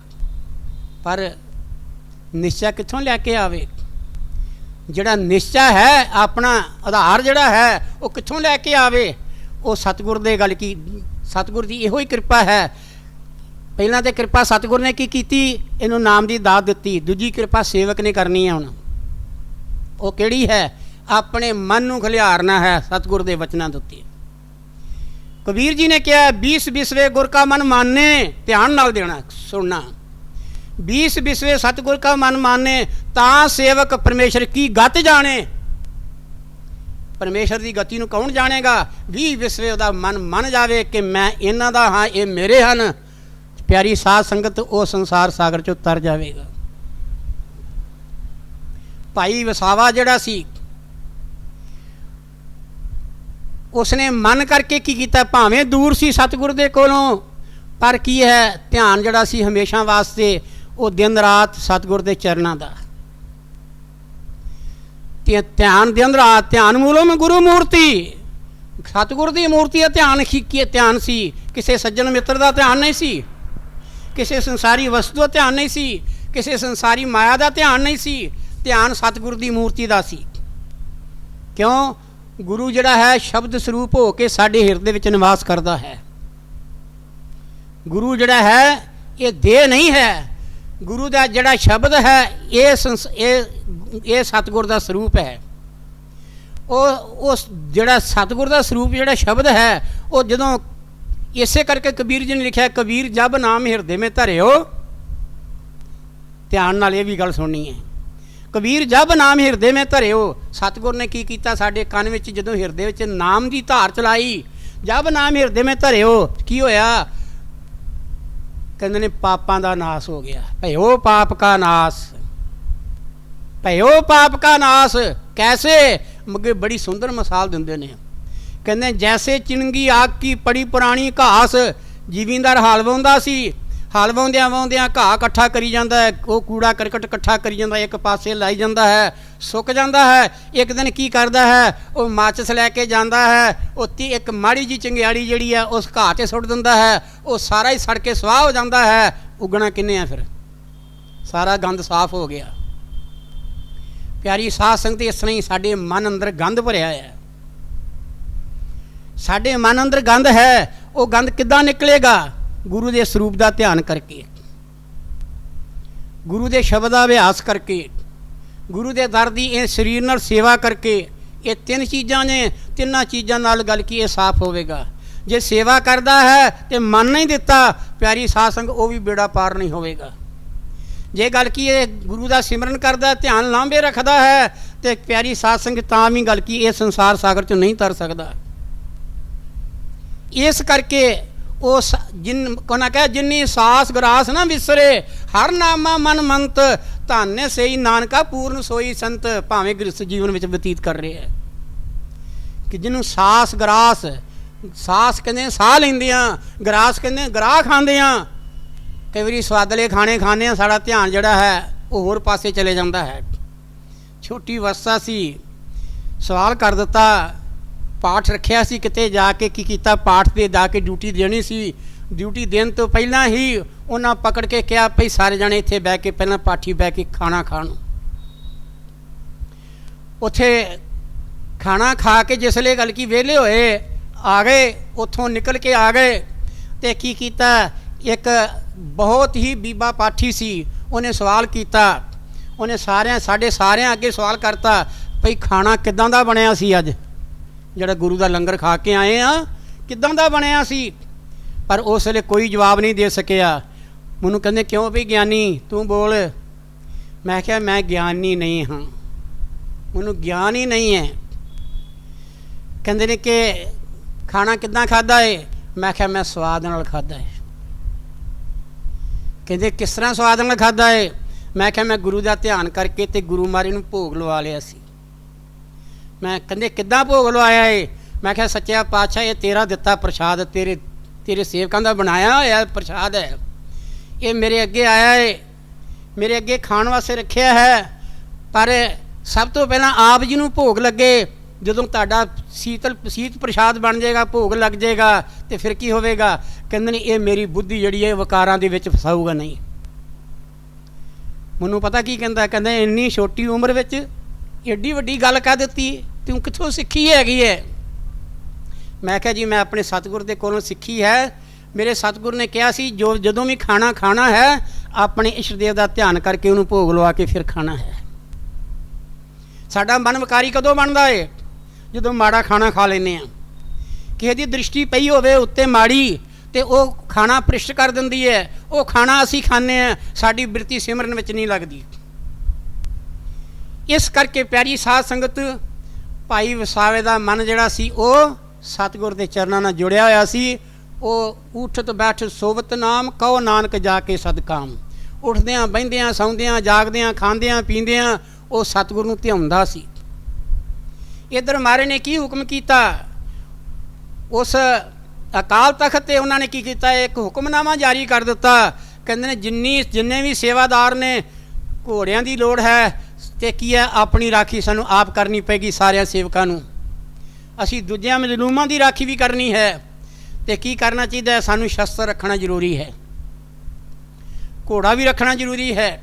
ਸਾਰਿਆਂ ਨੂੰ ਗੱਲ ਕੀ ਸੁਨੇਹਾ ਭੇਜ ਦਿੱਤੇ, ਕੋਈ ਚੰਗੇ ਚੰਗੇ ਘੋੜੇ ਜਿਹੜੇ ਨੇ ਗੁਰੂ ਦਰਬਾਰ 'ਚ ਭੇਟਾ ਕਰੋ, ਜਿਨ੍ਹਾਂ ਵਾਸਤੇ ਗੱਲ ਕੀ ਆਪਣੀ ਰਾਖੀ ਵਾਸਤੇ, ਸੰਗਤ ਦੀ ਰਾਖੀ ਵਾਸਤੇ, ਮਜਲੂਮਾਂ ਦੀ ਰਾਖੀ ਵਾਸਤੇ ਸਾਨੂੰ ਗੱਲ ਕੀ ਲੋੜ ਪੈ ਗਈ ਹੈ। ਅਸੀਂ ਆਪਣਾ ਇਹ ਹੁਕਮਨਾਮਾ ਜਿਹੜਾ ਹੈ ਇਹ ਜਾਰੀ ਕਰ ਦਿੱਤਾ।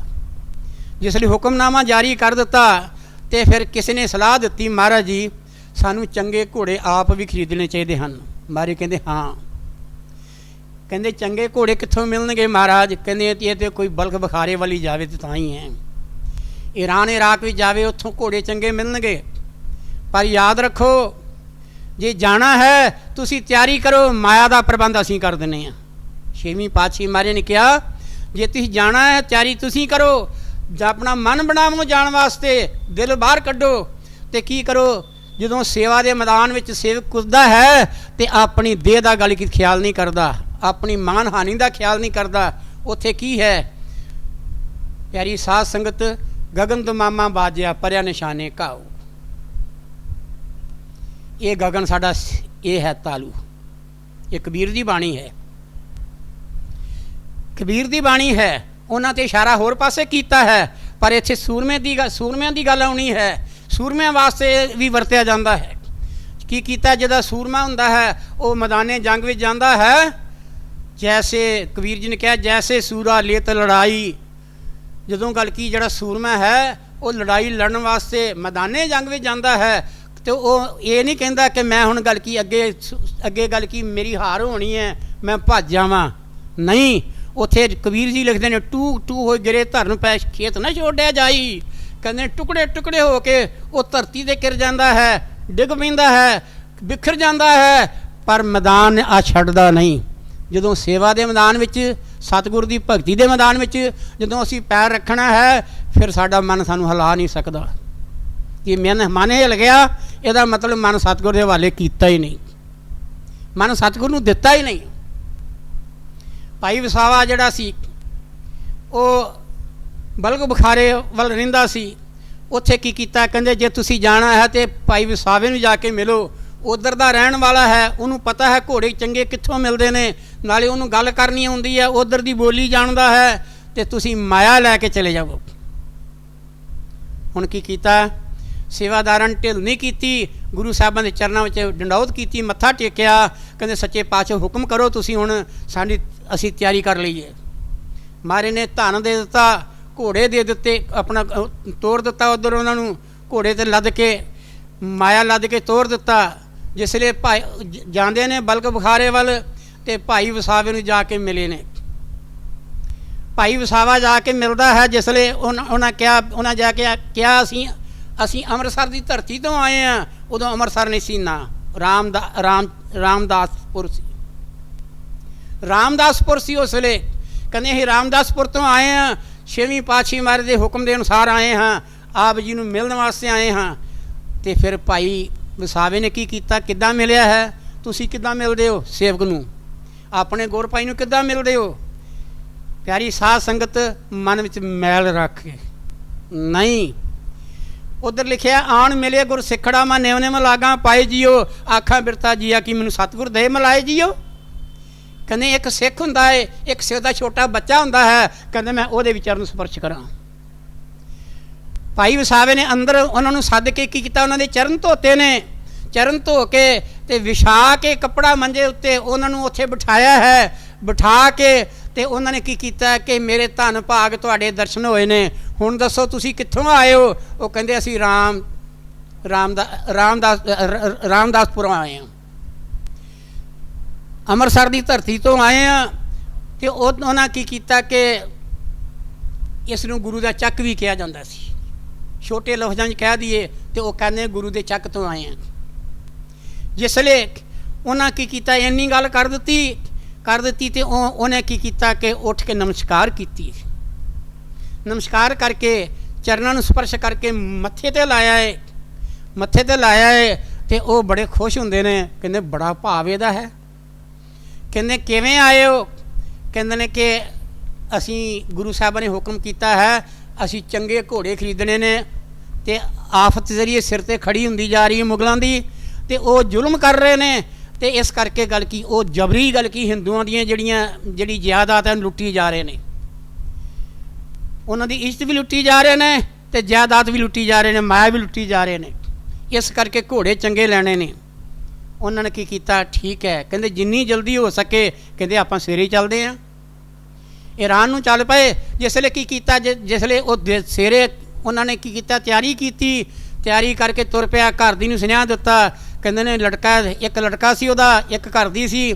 ਉਹਨਾਂ ਕਿਹਾ ਪੈਸਾ ਤੇਰੇ ਕੋਲ ਬਹੁਤ ਜ਼ਿਆਦਾ ਹੈ, ਅਤੇ ਉਹ ਸੇਵਾ ਬੜੀ ਕਰਿਆ ਕਰਦਾ ਸੀ, ਪੈਸਾ ਕੋਲ ਹੈ ਅਤੇ ਨੱਪ ਕੇ ਨਹੀਂ ਸੀ ਰੱਖਦਾ। ਕਿਉਂ? ਮਾਇਆ ਜਿਹੜੀ ਹੈ ਕਿਹਨੂੰ ਦੁਖੀ ਕਰਦੀ ਹੈ? ਜਿਹੜਾ ਮਾਇਆ ਨੂੰ ਨੱਪ ਕੇ ਰੱਖਦਾ ਹੈ, ਜਿਹੜਾ ਮਾਇਆ ਨੂੰ ਲੁਕੋ ਕੇ ਰੱਖਦਾ ਹੈ। ਮਾਇਆ ਕਹਿੰਦੀ ਮੈਨੂੰ ਤੇ ਗੱਲ ਕੀ, ਮੈਂ ਤੇਰੇ ਕੋਲ ਆਈ ਸੀ, ਮੈਨੂੰ ਕਿਸੇ ਨੇਕ ਪਾਸੇ ਲਾ ਅਤੇ ਮੇਰਾ ਉਧਾਰ ਹੋਵੇ, ਅਤੇ ਤੇਰਾ ਵੀ ਉਧਾਰ ਮੇਰੇ ਪਿੱਛੇ ਹੋ ਜਾਏ। ਉਸਨੇ ਕੀ ਕੀਤਾ, ਮਾਇਆ ਇਕੱਠੀ ਕਰਕੇ ਆਪਣੇ ਕੋਲੋਂ ਵੀ ਲੈ ਲਈ, ਲਿਆ ਕੇ ਤੁਰ ਪਿਆ ਹੈ। ਅਤੇ ਘਰ ਦੀ ਨੂੰ ਕਿਹਾ ਮੇਰੇ ਪਿੱਛੋਂ ਕੋਈ ਆਫਤ ਆਏ, ਮਾਇਆ ਖਰਚਣ ਲੱਗਿਆ ਢਿੱਲ ਨਹੀਂ ਕਰਨੀ, ਅਤੇ ਗੱਲ ਕੀ ਕੰਜੂਸੀ ਨਹੀਂ ਕਰਨੀ ਹੈਗੀ, ਖਰਚ ਕੇ ਆਪਣਾ ਸਮਾਂ ਪਾਸ ਕਰ ਲੈਣਾ ਹੈ। ਪਿਆਰੀ ਸਾਧ ਸੰਗਤ, ਜਿਸ ਵੇਲੇ ਤੁਰਿਆ ਜਾਂਦਾ ਹੈ, ਅਜੇ ਥੋੜ੍ਹੀ ਦੂਰ ਗਿਆ ਹੈ, ਪੈਦਲ ਜਾ ਰਹੇ ਨੇ, ਅਤੇ ਮਗਰੋਂ ਕੀ ਕੀਤਾ, ਘੋੜ ਸਵਾਰ ਭੇਜਿਆ ਵਸਾਵੇ ਦੀ ਘਰ ਦੀ ਨੇ। ਕਹਿੰਦੇ ਜਾਓ, ਉਹ ਪੈਦਲ ਜਾ ਰਹੇ ਨੇ, ਤੁਸੀਂ ਘੋੜੇ 'ਤੇ ਤੇਜ਼ ਜਾਓ, ਕਿ ਉਹਨੂੰ ਜਾ ਕੇ ਕਹਿ ਦਿਓ ਤੇਰਾ ਲੜਕਾ ਜਿਹੜਾ ਇੱਕੋ ਇੱਕ ਸੀ ਗੁਜ਼ਰ ਗਿਆ ਹੈ। ਘਰ ਵਿੱਚ ਲੜਕਾ ਹੋਵੇ ਵੀ ਇੱਕੋ ਹੀ, ਔਰ ਜਵਾਨ ਹੋਵੇ ਲੜਕਾ, ਅਤੇ ਉਹ ਮਰ ਜਾਵੇ, ਅਤੇ ਉਹ ਕੀ ਕਰਦਾ ਹੈ, ਉਹ ਘੋੜੇ ਖਰੀਦੇਗਾ, ਜ਼ਰੂਰ ਖਰੀਦੇਗਾ ਜੇ ਸੇਵਕ ਹੈ। ਅਤੇ ਉਸਨੇ ਜਾ ਕੇ ਕਿਹਾ ਭਾਈ ਵਸਾਵਿਆ ਤੂੰ ਅੱਗੇ ਨਹੀਂ ਜਾਣਾ, ਉਹ ਇੰਨੀ ਆਵਾਜ਼ ਸੁਣ ਕੇ ਖਲੋ ਗਏ।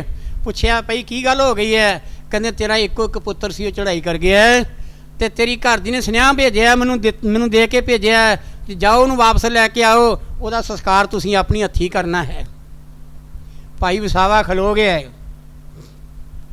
ਜਿਸ ਵੇਲੇ ਖਲੋ ਗਿਆ ਤੇ ਵਿਚਾਰ ਕੀਤੀ ਭਈ ਇਹਦਾ ਸੰਸਕਾਰ ਮੇਰੇ ਕਰਨ ਵਾਲੇ ਨੇ ਜਿੰਦਾ ਤੇ ਹੋਣਾ ਨਹੀਂ, ਜੋ ਮਾਲਕ ਦੀ ਕੀਤੀ ਹੈ ਉਹ ਤੇ ਹੋ ਗਈ ਹੈ। ਜਿਹਦਾ ਜਿੰਨੀ ਕੋਈ ਉਮਰ ਭੋਗ ਕੇ ਲੈ ਕੇ ਆਇਆ ਹੈ, ਉਹ ਭੋਗ ਕੇ ਤੁਰ ਗਿਆ ਹੈ, ਉਸ ਨੂੰ ਰੱਖ ਨਹੀਂ ਸਕਦੇ। ਇਹ ਪਰਮਾਤਮਾ ਦੇ ਘਰ ਦਾ ਲਾ ਹੈ, ਕਾਨੂੰਨ ਹੈ, ਤੇ ਉਹ ਚਲਾ ਗਿਆ ਹੈ। ਇਹ ਸਤਿਗੁਰ ਨੇ ਦਿੱਤੀ ਸੀ, ਜਿੰਨਾ ਚਿਰ ਦਿੱਤੀ ਹੈ ਉਹਨਾਂ ਚਿਰ ਅਸੀਂ ਵੇਖਿਆ ਹੈ। ਹੁਣ ਸਤਿਗੁਰ ਨੇ ਖੋਹ ਲਈ ਹੈ, ਅਸੀਂ ਕੁਛ ਨਹੀਂ ਕਰ ਸਕਦੇ। ਗੁਰੂ ਜਾਣੇ ਤੇ ਉਹ ਜੀਵ ਜਾਣੇ। ਉਹ ਕਹਿੰਦਾ ਹੈ, ਅੱਗੋਂ ਜਵਾਬ ਕੀ ਦਿੱਤਾ? ਕਹਿੰਦਾ ਤੂੰ ਇਸ ਤਰ੍ਹਾਂ ਕਰ, ਮੇਰੀ ਘਰ ਦੀ ਨੂੰ ਕਹਿਣਾ ਕਿ ਚੰਦਨ ਦੀਆਂ ਲੱਕੜਾਂ ਲੈ ਕੇ ਇਹਦਾ ਸੰਸਕਾਰ ਕਰਨਾ ਹੈ ਤੇ ਗੁਰੂ ਦੇ ਭਾਣੇ ਵਿੱਚ ਆ ਕੇ ਕੀ ਕਰਨਾ ਹੈ? ਆਪਣੀ ਜ਼ਿੰਦਗੀ ਬਤੀਤ ਕਰਨੀ ਹੈ। ਕੀ ਕਰਨਾ ਹੈ? ਰੋਣਾ ਨਹੀਂ ਹੈ, ਦੁੱਥੜਾ ਨਹੀਂ ਮਾਰਨੀਆਂ। ਕਿਉਂ? ਇਹ ਚੀਜ਼ਾਂ ਮਾਲਕ ਦੀਆਂ ਨੇ, ਆਪਣੀਆਂ ਨਹੀਂ ਹਨ। ਇਹ ਜੇ ਉਹਨੇ ਲੈ ਲਈ ਹੈ, ਜੋ ਦਿੱਤੀ ਸੀ ਉਦੋਂ ਵੀ ਅਸੀਂ ਖੁਸ਼ੀ ਨਹੀਂ ਕੀਤੀ ਇੰਨੀ, ਅਸੀਂ ਗੁਰੂ ਮਹਾਰਾਜ ਦਾ ਧੰਨਵਾਦ ਕੀਤਾ, ਸੱਚਿਆ ਪਾਤਸ਼ਾਹ ਤੂੰ ਸਾਨੂੰ ਦਿੱਤਾ ਏ। ਤੇ ਜੇ ਅੱਜ ਉਹ ਲੈ ਤੁਰਿਆ ਹੈ ਤੇ ਫਿਰ ਸਾਨੂੰ ਰੋਣਾ ਕਿਹੜੀ ਗੱਲ ਦਾ ਹੈ? ਕਹਿੰਦੇ ਫਿਰ ਉਹਦੇ ਦਿਲ ਨੂੰ ਧੀਰਜ ਕਿਵੇਂ, ਗੱਲ ਕੀ ਮਿਲੇਗਾ? ਕਹਿੰਦੇ ਜਾ ਮੇਰੀ ਇੰਨੀ ਗੱਲ ਜਾ ਕੇ ਕਹਿ ਦੇਈਂ।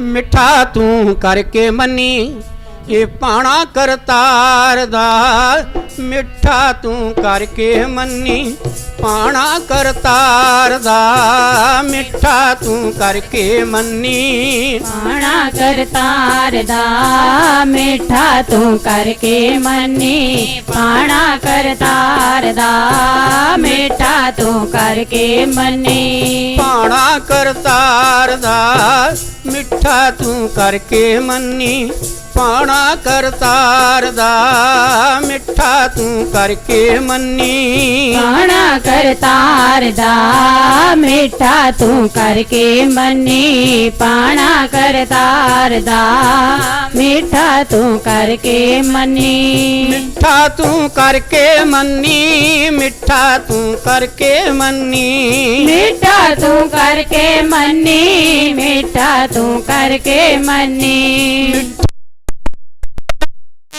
ਮਿੱਠਾ ਤੂੰ ਕਰਕੇ ਮੰਨੀ ਮਿੱਠਾ ਤੂੰ ਕਰਕੇ ਮੰਨੀ, ਮਿੱਠਾ ਤੂੰ ਕਰਕੇ ਮੰਨੀ ਭਾਣਾ ਕਰਤਾਰ ਦਾ, ਮਿੱਠਾ ਤੂੰ ਕਰਕੇ ਮੰਨੀ ਭਾਣਾ ਕਰਤਾਰ ਦਾ, ਮਿੱਠਾ ਤੂੰ ਕਰਕੇ ਮੰਨੀ ਭਾਣਾ ਕਰਤਾਰ ਦਾ, ਮਿੱਠਾ ਤੂੰ ਕਰਕੇ ਮੰਨੀ ਭਾਣਾ ਕਰਤਾਰ ਦਾ, ਮਿੱਠਾ ਤੂੰ ਕਰਕੇ ਮੰਨੀ। ਪਿਆਰੀ ਸਾਧ ਸੰਗਤ, ਜੋ ਮਾਲਕ ਦਾ ਹੁਕਮ ਹੋਵੇ ਸਿਰ ਮੱਥੇ ਤੇ ਰੱਖਣਾ ਚਾਹੀਦਾ ਹੈ। ਖੁਸ਼ੀਆਂ ਆਈਆਂ ਨੇ ਤੇ ਐਵੇਂ ਨਾ ਗੱਲ ਕਿ ਖੁਸ਼ੀਆਂ ਨੂੰ ਸੰਸਾਰ 'ਚ ਵੀ ਬਖੇਰਦਾ ਰਹੇ। ਜੇ ਦੁੱਖ ਆਇਆ ਹੈ ਤੇ ਕੀ ਕਰਨਾ ਚਾਹੀਦਾ ਹੈ? ਐਵੇਂ ਨਾ ਗੱਲ ਕਿ ਸੰਸਾਰ ਵਿੱਚ ਆ ਕੇ ਆਪਣੇ ਤਨ ਨੂੰ ਸਾੜਦਾ ਰਹੇ। ਕਿਉਂ? ਸੁੱਖ ਤੇ ਦੁੱਖ ਦੋ ਤਰ੍ਹਾਂ ਦੇ ਕੱਪੜੇ ਨੇ। ਮਹਾਰਾਜ ਜੀ ਬਾਣੀ 'ਚ ਲਿਖਦੇ ਨੇ, ਸੁੱਖ ਦੁੱਖ ਦੋਨੋਂ ਕੱਪੜੇ ਪਹਿਰੇ ਆਏ ਮਨੁੱਖ। ਸੁੱਖ ਦੁੱਖ ਦੋਨੋਂ ਕੱਪੜੇ ਪਹਿਰੇ ਆਏ ਮਨੁੱਖ। ਕਹਿੰਦੇ ਸੁੱਖ ਤੇ ਦੁੱਖ ਦੋ ਕੱਪੜੇ ਨੇ ਜਿਹੜੇ ਮਨੁੱਖ ਪਹਿਨਦਾ ਹੈ। ਕਦੇ ਕੋਈ ਸੁਖੀ ਨਜ਼ਰ ਤਾਂ ਨਹੀਂ ਆਇਆ। ਕੋਈ ਸਰੀਰ ਵੱਲੋਂ ਦੁਖੀ ਹੈ, ਕੋਈ ਘਰ ਵੱਲੋਂ ਦੁਖੀ ਹੈ, ਕੋਈ ਬੱਚਿਆਂ ਵੱਲੋਂ ਦੁਖੀ ਹੈ, ਕੋਈ ਜਾਇਦਾਦ ਵੱਲੋਂ ਦੁਖੀ ਹੈ, ਕੋਈ ਆਂਢੀਆਂ ਗੁਆਂਢੀਆਂ ਤੋਂ ਦੁਖੀ ਹੈ, ਕੋਈ ਰਿਸ਼ਤੇਦਾਰਾਂ ਤੋਂ ਦੁਖੀ ਹੈ। ਕਹਿੰਦੇ ਨੇ ਇਹ ਦੁੱਖ ਹੈ ਤੇ ਸੁੱਖ ਜਿਹੜਾ ਇਹਦੇ ਪਿੱਛੇ ਤੁਰਿਆ ਆ ਰਿਹਾ ਹੈ। ਜੇ ਦੁੱਖ ਹੈ ਤੇ ਕੀ ਸਮਝਣਾ ਚਾਹੀਦਾ ਹੈ? ਇਹ ਦਿਨ ਨਹੀਂ ਰਹਿਣੇ। ਮਨ ਨੂੰ ਕਹਿਣਾ ਇਹ ਦਿਨ ਨਹੀਂ ਰਹਿਣੇ ਕਿ ਤੇਰੇ ਜੇ ਇਹ ਦੁੱਖ ਦੀ ਘੜੀ ਹੈ ਤੇ ਪਿੱਛੇ ਸੁੱਖ ਦੀ ਘੜੀ ਵੀ ਤੁਰੀ ਆ ਰਹੀ ਹੈ, ਤੇ ਸੁੱਖ ਦੀ ਘੜੀ ਵਿੱਚ ਨਾਚ ਨਾ ਕਰੇ, ਬਹੁਤਾ ਖੁਸ਼ੀ ਨਾ ਹੋਵੇ ਤੇ ਇਹ ਕੀ ਆਖੇ ਤੂੰ ਇੰਨਾ ਟਹਿਕ ਕੇ ਤੁਰਿਆ ਫਿਰਦਾ ਹੈ, ਪਿੱਛੇ ਦੁੱਖ ਵੀ ਆ ਰਿਹਾ ਹੈ। ਦਿਨ ਦੇ ਪਿੱਛੇ ਰਾਤ ਹੈ, ਰਾਤ ਦੇ ਪਿੱਛੇ ਦਿਨ ਲੱਗਾ ਹੋਇਆ ਹੈ। ਸੁੱਖ ਦੇ ਪਿੱਛੇ ਦੁੱਖ ਹੈ, ਦੁੱਖ ਦੇ ਪਿੱਛੇ ਸੁੱਖ ਲੱਗਾ ਹੋਇਆ ਹੈ। ਇੰਨੀ ਗੱਲ ਕੀਤੀ ਤੇ ਉਹ ਕੀ ਕੀਤਾ? ਸੁਨਾਹ ਦੇਣ ਵਾਲੇ ਨੂੰ ਤੋੜ ਦਿੱਤਾ ਹੈ। ਉਹਨੇ ਜਾ ਕੇ ਕੀ ਕੀਤਾ? ਉਹ ਬੀਬੀਆਂ ਰੁਦਨ ਕਰ ਰਹੀਆਂ ਸਨ, ਉਹਨੇ ਭਰੀ ਸਭਾ ਦੇ ਵਿੱਚ ਜਾ ਕੇ, ਭਰੀ ਖਲਕ ਦੇ ਵਿੱਚ ਜਾ ਕੇ ਉਹਨੇ ਹੁਕਮ ਸੁਣਾ ਦਿੱਤਾ। ਕਹਿੰਦੇ ਨੇ ਕਿ ਭਾਈ ਜੀ ਦਾ ਆ ਹੁਕਮ ਹੈ ਕਿ ਇਹਨੂੰ ਚੰਦਨ ਦੀਆਂ ਲੱਕੜਾਂ ਨਾਲ ਸਾੜਨਾ ਤੇ ਵਿਲੀ ਪਾਪ ਨਹੀਂ ਕਰਨਾ, ਢਾਵਾਂ ਨਹੀਂ ਮਾਰਨੀਆਂ। ਇਹ ਮਾਲਕ ਦੀ ਦਿੱਤੀ ਹੋਈ ਚੀਜ਼ ਸੀ, ਮਾਲਕ ਨੇ ਲੈ ਲਈ ਹੈ। ਜਿਸ ਠਾਕਰ से नाई चारा ताको कीजे सद नमस्कारा। जिस परमात्मा अगे कोई जोर नहीं है ਉਹਦੇ ਅੱਗੇ ਨਮਸਕਾਰ ਕਰਨੀ ਬਣਦੀ ਹੈ। ਜੇ ਉਹ ਦਿੰਦਾ ਹੈ ਤੇ ਉਹਦੀ ਦਇਆ ਹੈ, ਜੇ ਲੈ ਲੈਂਦਾ ਹੈ ਤੇ ਇਹ ਵੀ ਉਹਦੀ ਆਪਣੀ ਕਲਕੀ ਮਿਹਰ ਹੈ। ਪਿਆਰੀ ਸਾਧ ਸੰਗਤ, ਉਸ ਬੀਬੀ ਨੇ ਦੇ ਧੰਨ ਭਾਗ, ਉਸ ਬੀਬੀ ਨੇ ਕੀ ਕੀਤਾ ਹੈ? ਉਸ ਬੀਬੀ ਨੇ ਬੜੇ ਚਾਵਾਂ ਦੇ ਨਾਲ ਕੀ ਕੀਤਾ ਹੈ? ਪਤੀ ਦਾ ਹੁਕਮ ਜਿਹੜਾ ਸਿਰ ਮੱਥੇ ਤੇ ਸਵੀਕਾਰ ਕਰਕੇ ਤੇ ਕੀ ਕੀਤਾ? ਉਹਦਾ ਸੰਸਕਾਰ ਕੀਤਾ ਹੈ। ਸੰਸਕਾਰ ਕੀਤਾ ਹੈ। ਤੇ ਜਿਹੜੇ ਨਾਲ ਦੇ ਸੇਵਕ ਗਏ ਸਨ ਤੇ ਉਹਨਾਂ ਨੇ ਕਹਿ ਦਿੱਤਾ, ਵਸਾਵਿਆ ਜੇ ਤੂੰ ਚਲੇ ਜਾਂਦੇ ਹੋ ਤੇ ਤਾਂ ਕਿਹੜੀ ਗੱਲ ਸੀ, 2 ਦਿਨ ਹੋਰ ਅਸੀਂ ਇੱਥੇ ਤੈਨੂੰ ਉਡੀਕ ਲੈਂਦੇ।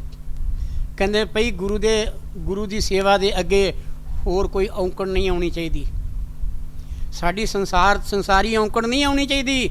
ਇਹ ਸਾਰੀਆਂ ਔਂਕੜਾਂ ਜਿਹੜੀਆਂ ਨੇ ਇਹ ਸਾਨੂੰ ਲਾ ਦੇਣੀਆਂ ਚਾਹੀਦੀਆਂ ਨੇ। ਸਿਰਫ ਕੀ ਹੈ, ਜਿੱਥੇ ਗੁਰੂ ਦਾ ਹੁਕਮ ਹੈ ਉੱਥੇ ਹੋਰ ਕਿਸੇ ਵਾਸਤੇ ਕੋਈ ਥਾਂ ਨਹੀਂ ਹੈ। ਜੱਗ ਵਿੱਚ, ਸੰਸਾਰ ਵਿੱਚ ਤੱਦੇ ਤੇ ਮਾਰੇ ਕਿਹਾ ਜੱਗ ਮੈਂ ਉੱਤਮ ਕਾਢੀਏ ਵਿਰਲੇ ਕਈ ਕੇ। ਕਹਿੰਦੇ ਸੰਸਾਰ ਵਿੱਚ ਵਿਰਲੇ ਨੇ, ਹੈਨ ਵਿਰਲੇ ਨਾਹੀ ਘਣੇ, ਫੈਲ ਫੱਕੜ ਸੰਸਾਰ। ਕਹਿੰਦੇ ਸੰਸਾਰ ਇਹ ਜਿਹੜਾ ਹੈ ਇਹ ਦੁੱਖਾਂ ਦਾ ਘਰ ਹੈ। ਇਹਨਾਂ ਵਿੱਚ ਇਹਨੂੰ ਤਰਦਾ ਕੌਣ ਹੈ? ਜਿਹਨੇ ਗੁਰੂ ਨੂੰ ਸਿਰ ਦਿੱਤਾ ਹੈ, ਮਨ ਦਿੱਤਾ ਹੈ। ਜਿਹਨੇ ਗੁਰੂ ਨੂੰ ਮਨ ਦਿੱਤਾ ਹੈ।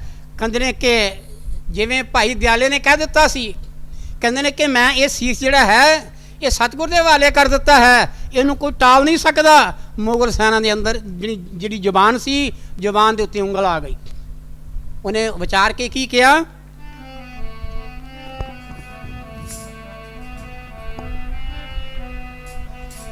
ਸੀਸ ਗੁਰਾਂ ਦਾ ਮੈਂ ਗੁਰਾਂ ਤੋਂ ਛੁਪਾਵਾਂ ਕਿਸ ਤਰ੍ਹਾਂ। ਸੀਸ ਗੁਰਾਂ ਦਾ ਮੈਂ ਗੁਰਾਂ ਤੋਂ ਛੁਪਾਵਾਂ ਕਿਸ ਤਰ੍ਹਾਂ। ਸੀਸ ਗੁਰਾਂ ਦਾ ਮੈਂ ਗੁਰਾਂ ਤੋਂ ਛੁਪਾਵਾਂ ਕਿਸ ਤਰ੍ਹਾਂ। ਸੀਸ ਗੁਰਾਂ ਦਾ ਮੈਂ ਗੁਰਾਂ ਤੋਂ ਛੁਪਾਵਾਂ ਕਿਸ ਤਰ੍ਹਾਂ। ਸੀਸ ਗੁਰਾਂ ਦਾ ਮੈਂ ਗੁਰਾਂ ਤੋਂ ਛੁਪਾਵਾਂ ਕਿਸ ਤਰ੍ਹਾਂ। ਸੀਸ ਗੁਰਾਂ ਦਾ ਮੈਂ ਗੁਰਾਂ ਤੋਂ ਛੁਪਾਵਾਂ ਕਿਸ ਤਰ੍ਹਾਂ। ਸੀਸ ਗੁਰਾਂ ਦਾ ਮੈਂ ਗੁਰਾਂ ਤੋਂ ਛੁਪਾਵਾਂ ਕਿਸ ਤਰ੍ਹਾਂ। ਸੀਸ ਗੁਰਾਂ ਦਾ ਮੈਂ ਗੁਰਾਂ ਤੋਂ ਛੁਪਾਵਾਂ ਕਿਸ ਤਰ੍ਹਾਂ। ਝੂਠੀ ਦੇਹੀ ਨੂੰ ਮੈਂ ਸੱਚ ਦੀ ਬਣਾਵਾਂ ਕਿਸ ਤਰ੍ਹਾਂ। ਝੂਠੀ ਦੇਹੀ ਨੂੰ ਮੈਂ ਸੱਚ ਦੀ ਬਣਾਵਾਂ ਕਿਸ ਤਰ੍ਹਾਂ। ਝੂਠੀ ਦੇਹੀ ਨੂੰ ਮੈਂ ਸੱਚ ਦੀ ਬਣਾਵਾਂ ਕਿਸ ਤਰ੍ਹਾਂ। ਝੂਠੀ ਦੇਹੀ ਨੂੰ ਮੈਂ ਸੱਚ ਦੀ ਬਣਾਵਾਂ ਕਿਸ ਤਰ੍ਹਾਂ। ਤਰਸ ਕਰੋ ਨਾਨੀ ਸੰਗ ਕਟੋ ਮੇਰਾ ਅੰਗ ਅੰਗ। ਤਰਸ ਕਰੋ ਨਾਨੀ ਸੰਗ ਕਟੋ ਮੇਰਾ ਅੰਗ ਅੰਗ। ਤਰਸ ਕਰੋ ਨਾਨੀ ਸੰਗ ਕਟੋ ਮੇਰਾ ਅੰਗ ਅੰਗ। ਤਰਸ ਕਰੋ ਨਾਨੀ ਸੰਗ ਕਟੋ ਮੇਰਾ ਅੰਗ ਅੰਗ। ਮੇਰੇ ਸਤਿਗੁਰ ਅੰਗ ਸੰਗ ਡੋਲ ਜਾਵਾਂ ਕਿਸ ਤਰ੍ਹਾਂ। ਮੇਰੇ ਸਤਿਗੁਰ ਅੰਗ ਸੰਗ ਡੋਲ ਜਾਵਾਂ ਕਿਸ ਤਰ੍ਹਾਂ। ਮੇਰੇ ਸਤਿਗੁਰ ਅੰਗ ਸੰਗ ਡੋਲ ਜਾਵਾਂ ਕਿਸ ਤਰ੍ਹਾਂ। ਮੇਰੇ ਸਤਿਗੁਰ ਅੰਗ ਸੰਗ ਡੋਲ ਜਾਵਾਂ ਕਿਸ ਤਰ੍ਹਾਂ। ਝੂਠੀ ਦੇਹੀ ਨੂੰ ਮੈਂ ਸੱਚ ਦੀ ਬਣਾਵਾਂ ਕਿਸ ਤਰ੍ਹਾਂ। ਝੂਠੀ ਦੇਹੀ ਨੂੰ ਮੈਂ ਸੱਚ ਦੀ ਬਣਾਵਾਂ ਕਿਸ ਤਰ੍ਹਾਂ। ਝੂਠੀ ਦੇਹੀ ਨੂੰ ਮੈਂ ਸੱਚ ਦੀ ਬਣਾਵਾਂ ਕਿਸ ਤਰ੍ਹਾਂ। ਝੂਠੀ ਦੇਹੀ ਨੂੰ ਮੈਂ ਸੱਚ ਦੀ ਬਣਾਵਾਂ ਕਿਸ ਤਰ੍ਹਾਂ। ਸੀਸ ਗੁਰਾਂ ਦਾ ਮੈਂ ਗੁਰਾਂ ਤੋਂ ਛੁਪਾਵਾਂ ਕਿਸ ਤਰ੍ਹਾਂ। ਸੀਸ ਗੁਰਾਂ ਦਾ ਮੈਂ ਗੁਰਾਂ ਤੋਂ ਛੁਪਾਵਾਂ ਕਿਸ ਤਰ੍ਹਾਂ। ਸੀਸ ਗੁਰਾਂ ਦਾ ਮੈਂ ਗੁਰਾਂ ਤੋਂ ਛੁਪਾਵਾਂ ਕਿਸ ਤਰ੍ਹਾਂ। ਸੀਸ ਗੁਰਾਂ ਦਾ ਮੈਂ ਗੁਰਾਂ ਤੋਂ ਛੁਪਾਵਾਂ ਕਿਸ ਤਰ੍ਹਾਂ। ਸਿਰ ਲਹੂ ਕੀ ਤੂੰਬੜੀ, ਧਿਆਨ ਦੇਣਾ, ਗੁਰੂ ਹੀਰਿਆਂ ਦੀ ਖਾਨ। ਸਿਰ ਲਹੂ ਕੀ ਤੂੰਬੜੀ, ਗੁਰੂ ਹੀਰਿਆਂ ਦੀ ਖਾਨ। ਕਹਿੰਦੇ ਸੀਸ ਦੀਏ ਜੇ ਗੁਰੂ ਮਿਲੇ ਤੇ ਤੋ ਵੀ ਸਸਤਾ ਜਾਣ। ਇਸ ਤੋਂ ਵੱਡਾ ਸਸਤਾ ਸੌਦਾ ਕੋਈ ਨਹੀਂ ਹੈ। ਪਿਆਰੀ ਸਾਧ ਸੰਗਤ ਨੇ ਜਵਾਬ ਦਿੱਤਾ ਆਪਣੇ ਗੁਰੂ ਭਾਈਆਂ ਨੂੰ। ਉਹਨਾਂ ਕਿਹਾ ਇਹ ਜੀਵਨ ਜਿਹੜਾ ਹੈ ਮੇਰਾ ਸਤਿਗੁਰ ਦੇ ਲੇਖੇ ਵਿੱਚ ਹੈ। ਘੋੜੇ ਖਰੀਦ ਕੇ ਸਿੱਧੇ ਘਰ ਨਹੀਂ ਗਏ। ਮੰਜ਼ਲੋਂ ਮੰਜ਼ਲੀ ਕੀ ਕਰਦੇ ਨੇ, ਉਹ ਜਿਹੜੇ ਅੰਮ੍ਰਿਤਸਰ ਤੋਂ ਗੁਰੂ ਦੇ ਚੱਕ ਤੋਂ ਆਏ ਸਨ, ਜਿਹੜੇ ਸੇਵਾਦਾਰ, ਜਿਹੜੀ 6ਵੀਂ ਪਾਤਸ਼ਾਹੀ ਸਤਿਗੁਰੂ ਨੇ ਭੇਜੇ ਸਨ ਗੁਰੂ ਭਾਈ, ਉਹਨਾਂ ਦੇ ਨਾਲ ਗੱਲਾਂ ਮਾਰਦਾ ਕੀ ਹੈ ਗੁਰੂ ਦੇ ਚੱਕ ਆ ਗਿਆ। ਰਾਮਦਾਸਪੁਰ ਆ ਗਿਆ। ਆ ਕੇ ਕੀ ਕੀਤਾ, ਗੁਰੂ ਸਾਹਿਬਾਂ ਦੇ ਚਰਨਾਂ ਵਿੱਚ ਆ ਕੇ ਮੱਥਾ ਟੇਕਿਆ ਏ। ਮੱਥਾ ਟੇਕ ਕੇ ਤੇ ਗੁਰੂ ਸਾਹਿਬਾਂ ਕਿਹਾ ਘੋੜੇ ਲੈ ਆਉਂਦੇ ਨੇ। ਕਹਿੰਦੇ ਮਹਾਰਾਜ ਜੀ ਘੋੜੇ ਲੈ ਆਉਂਦੇ ਨੇ। ਤੇ ਨਾਲ ਸੇਵਾਦਾਰ ਨੇ ਕਿਹਾ ਮਹਾਰਾਜ ਘੋੜੇ ਲੈਣ ਜਾ ਰਹੇ ਸੀ ਤੇ ਕੀ ਕੀਤਾ, ਇਹਦਾ ਪੁੱਤਰ ਇੱਕੋ ਇੱਕ ਸੀ ਤੇ ਉਹ ਕਿਸ਼ੋਰ ਅਵਸਥਾ ਤੋਂ ਟੱਪ ਗਿਆ ਸੀ, ਜਵਾਨੀ 'ਚ ਪੈਰ ਧਰਦਾ ਸੀ। ਸੱਚਾ ਪਾਤਸ਼ਾਹ ਉਹ ਅਕਾਲ ਚਲਾਣਾ ਕਰ ਗਏ। ਗੁਰੂ ਸਾਹਿਬ ਮੁਸਕਰਾ ਰਹੇ, ਨਿਮਾ ਮੁਸਕਰਾ ਰਹੇ ਨੇ। ਕਹਿੰਦੇ ਅੱਛਾ ਕਿਉਂ, ਚੋਜੀ ਪ੍ਰੀਤਮ ਆਪੇ ਹੀ ਇਹ ਕੀ ਕਰਦੇ ਨੇ, ਚੋਜ ਵਰਤਾ ਰਹੇ ਨੇ। ਇਹਦਾ ਦਿਲ ਕਿੰਨਾ ਕੁ ਹੈ ਗੁਰੂ ਦੇ ਵਾਸਤੇ। ਸਤਿਗੁਰ ਕੀ ਹੈ, ਕਬੀਰਾ ਕਸਵੱਟੀ ਰਾਮ ਕੀ, ਝੂਠਾ ਟਿਕੇ ਨਾ ਕੋਏ। ਕਦੇ ਜਦੋਂ ਗੱਲ ਕੀ ਸੋਨੇ ਦੇ ਉੱਤੇ ਆ ਜਾ ਕੇ ਕਸਵੱਟੀ ਲੱਗਦੀ ਸੁਨਿਆਰੇ ਦੀ, ਤੇ ਉਹ ਸੋਨੇ ਵਿੱਚੋਂ ਜਿੰਨਾ ਬਾਦ ਹੁੰਦਾ ਸਾਰਾ ਹੀ ਉਹ ਨਿਕਲ ਜਾਂਦਾ ਹੈ। ਪਤਾ ਲੱਗ ਜਾਂਦਾ ਹੈ ਇਹ ਕਿੰਨਾ ਕੁ ਸੋਨਾ ਤੇ ਕਿੰਨਾ ਪਿੱਤਲ ਹੈ। ਇਸ ਤਰ੍ਹਾਂ ਹੀ ਜਿਹੜੀ ਕਸਵੱਟੀ ਜਿਹੜੀ ਹੈ ਗੁਰੂ ਦੀ ਕਸਵੱਟੀ ਜਦੋਂ ਲੱਗਦੀ ਹੈ, ਪਿਆਰੀ ਸਾਧ ਸੰਗਤ, ਉਹ ਕਬੀਰ ਸਾਹਿਬ ਕਹਿੰਦੇ ਨੇ ਕਬੀਰਾ ਕਸਵੱਟੀ ਰਾਮ ਕੀ, ਝੂਠਾ ਟਿਕੇ ਨਾ ਕੋਏ। ਕਹਿੰਦੇ ਗੁਰੂ ਰੂਪੀ ਰਾਮ ਦੀ ਕਸਵੱਟੀ ਲੱਗਦੀ ਹੈ ਤੇ ਉਹ ਝੂਠਾ ਜਿਹੜਾ ਉਹਦੇ ਕੋਲ ਠਹਿਰਦਾ ਨਹੀਂ। ਫਿਰ ਉਹ ਕੀ ਕਰਦਾ, ਉਡਾਰੀਆਂ ਮਾਰ ਜਾਂਦਾ ਹੈ। ਜੱਗ ਮੈਂ ਉੱਤਮ ਕਾਢੀਏ ਵਿਰਲੇ ਕਈ ਕੇ, ਕੋਈ ਵਿਰਲਾ ਜਿਹੜਾ ਹੈ ਇਸ ਮੰਜ਼ਿਲ ਤੋਂ ਪਾਸ ਹੁੰਦਾ ਹੈ, ਇਹ ਇਮਤਿਹਾਨ ਵਿੱਚੋਂ ਪਾਸ ਹੁੰਦਾ ਹੈ। ਮੈਂ ਤੇ ਬੇਨਤੀ ਕਰਨਾ ਸੱਚੇ ਪਾਤਸ਼ਾਹ, ਅੱਜ ਦੀ ਬੇਨਤੀ ਨਹੀਂ ਕਰਦਾ, ਮੈਂ ਜਿਉਂ ਹੋਸ਼ ਸੰਭਾਲੀ ਉਦੋਂ ਦੀ ਬੇਨਤੀ ਕਰਨਾ ਹੈ। ਸੱਚਾ ਪਾਤਸ਼ਾਹ ਕਿਤੇ ਗੱਲ ਕੀ ਕਲਯੁਗ ਦਾ ਸਮਾਂ ਹੈ, ਕਿਤੇ ਗੱਲ ਕੀ ਸੇਵਕ ਦਾ ਇਮਤਿਹਾਨ ਨਾ ਲੈ ਲਈ। ਇਸ ਇਮਤਿਹਾਨ ਵਿੱਚੋਂ ਸੇਵਕ ਕਦੀ ਵੀ ਪਾਸ ਨਹੀਂ ਹੋ ਸਕਦਾ ਅੱਜ ਦੇ ਯੁੱਗ ਵਿੱਚ, ਜੋ ਸਮਾਂ ਅੱਜ ਕਲਯੁਗ ਦਾ ਚੱਲ ਰਿਹਾ ਹੈ। ਪਰ ਕਸਵੱਟੀ ਲੱਗ ਜਾਂਦੀ ਹੈ, ਗੁਰੂ ਨਹੀਂ ਛੱਡਦਾ। ਜੇ ਮੈਂ ਪਹਿਲੋਂ ਬੇਨਤੀ ਕੀਤੀ ਹੈ ਕਿ ਬੱਚਾ ਸਾਲ ਭਰ ਸਕੂਲ ਜਾਂਦਾ ਹੈ ਤੇ ਇਸ ਸਾਲ ਬਾਅਦ ਉਹਦਾ ਇਮਤਿਹਾਨ ਹੁੰਦਾ ਹੈ, ਉਸ ਤੋਂ ਬਾਅਦ ਮੁੜ ਕੇ ਇਸ ਤਰ੍ਹਾਂ ਗੱਲ ਕੀ ਕਰਦਾ ਹੈ, ਜਿਸ ਗੁਰੂ ਨੇ ਗੱਲ ਕੀ ਕਰਨਾ ਹੈ, ਇਹਨੂੰ ਧੋਣਾ ਹੈ, ਧੋ ਕੇ ਗੱਲ ਕੀ ਉਹਨੂੰ ਗੱਲ ਕੀ ਆਪਣੇ ਕੁੱਛੜ ਚੁੱਕ ਕੇ ਉਹਨੂੰ ਗੱਲ ਕੀ ਦਾ ਮੋਕਸ਼ ਪਾਤੇ ਲੈ ਕੇ ਜਾਣਾ ਹੈ। ਤੇ ਪਿਆਰੀ ਸਾਧ ਸੰਗਤ ਗੁਰੂ ਦੀ ਕਸਵੱਟੀ ਲਾ ਕੇ ਵੇਖਦਾ ਹੈ, ਕਿਤੇ ਲਿਬੜਿਆ ਤਾਂ ਨਹੀਂ ਸੰਸਾਰ ਦੀਆਂ ਮੈਲਾਂ ਦੇ ਨਾਲ, ਕਿਤੇ ਸੰਸਾਰ ਦੀਆਂ ਮੈਲਾਂ ਵਿੱਚ ਲਿਬੜਿਆ ਤਾਂ ਨਹੀਂ। ਇਹ ਸਾਫ਼ ਤੇ ਹੈ, ਜਦੋਂ ਗੁਰੂ ਖੜਦਾ ਹੈ ਇਹਨੂੰ ਸੰਸਾਰ 'ਚੋਂ ਸਾਫ਼ ਕਰਕੇ ਖੜਦਾ ਹੈ। ਫਿਰ ਕੀ ਕਰਦਾ ਹੈ, ਜਿਸ ਵੇਲੇ ਗੱਲ ਕੀ ਉਹਨਾਂ ਨੇ ਕਿਹਾ, ਗੁਰੂ ਸਾਹਿਬਾਂ ਨੇ ਕਿਹਾ ਪੁੱਤਰ ਗੁਜ਼ਰ ਗਏ। ਕਹਿੰਦੇ ਹਾਂਜੀ। ਕਹਿੰਦੇ ਵਸਾਵਿਆ ਓਏ ਤੂੰ ਸਾਡੇ ਗੱਲ ਕੀ ਹੁਕਮ ਦਾ ਬੱਝਾ ਆਇਆ, ਗੱਲ ਕੀ ਟਿਕਿਆ ਰਿਹਾ ਹੈ, ਜਾ ਤੇਰੇ ਘਰ 2 ਲਾਲ ਪੈਦਾ ਹੋਣਗੇ, ਤੇਰੇ ਘਰ 2 ਲਾਲ ਪੈਦਾ ਹੋਣਗੇ। ਪਰ ਇੱਦਾਂ ਹੈ ਕਿ ਆਪਣੇ ਸਿਦਕ ਨੂੰ ਗੱਲ ਕੀ ਕਾਇਮ ਰੱਖਣਾ ਹੈ। ਜਿਹੜਾ ਸਿਦਕ ਹੈ ਇਹ ਮੰਜ਼ਿਲ ਨੇੜੇ ਨਹੀਂ ਹੈ। ਗੁਰੂ ਘਰ ਦੀ ਮੰਜ਼ਿਲ, ਸੇਵਕ ਦੀ ਮੰਜ਼ਿਲ ਜਿਹੜੀ ਬੜੀ ਦੂਰ ਹੈ। ਇਸ ਕਰਕੇ ਪਿਆਰੀ ਸਾਧ ਸੰਗਤ ਕੀ ਕੀਤਾ, ਸੰਗਤ ਹੋਈ ਸਤਿਗੁਰੂ ਦੀ ਸੰਗਤ ਹੋਈ ਤੇ ਇਹ ਕੀ ਕੀਤਾ, ਸੰਸਾਰ ਸਾਗਰ ਤੋਂ ਤਰ ਗਿਆ। ਪੂਰੇ 3 ਸਾਲਾਂ ਬਾਅਦ 2 ਪੁੱਤਰ ਪੈਦਾ ਹੋਏ, 2 ਪੁੱਤਰ ਹੋਏ, ਜਿਨ੍ਹਾਂ ਕਰਕੇ ਗੱਲ ਕੀ ਧਰਤੀ ਉੱਤੇ ਗੱਲ ਕੀ ਹੋਇਆ ਉਹਦਾ ਅਜੇ ਵੀ ਨਿਸ਼ਾਨ ਚੱਲ ਰਿਹਾ ਹੈ। ਪਿਆਰੀ ਸਾਧ ਸੰਗਤ, गुरु नहीं भूखा तेरे धन का, उन पै धन है भगती नाम का, पर तेरा उपकार करावे भूखे प्यासे को दिलवावे। कहते गुरु तो आप रजे है, वो तेनू रजाउना चाहता है, तू ही भुखा है जन्मां जन्मांतरां दा। ये की करदा है, ਇਹਦੀ ਭੁੱਖ ਜਿਹੜੀ ਮਿਟਦੀ ਨਹੀਂ। ਜਦੋਂ ਜਨਮ ਲੈਂਦਾ ਹੈ ਇਹ ਰੋਂਦਾ ਹੈ, ਇਹਦੇ ਮੂੰਹ ਵਿੱਚ ਗੱਲ ਕੀ ਮਾਂ ਦੁੱਧ ਪਾਉਂਦੀ ਹੈ ਤੇ ਫਿਰ ਗੱਲ ਕੀ ਚੁੱਪ ਕਰ ਜਾਂਦਾ, ਇਹਦਾ ਮਤਲਬ ਭੁੱਖਾ ਹੈ।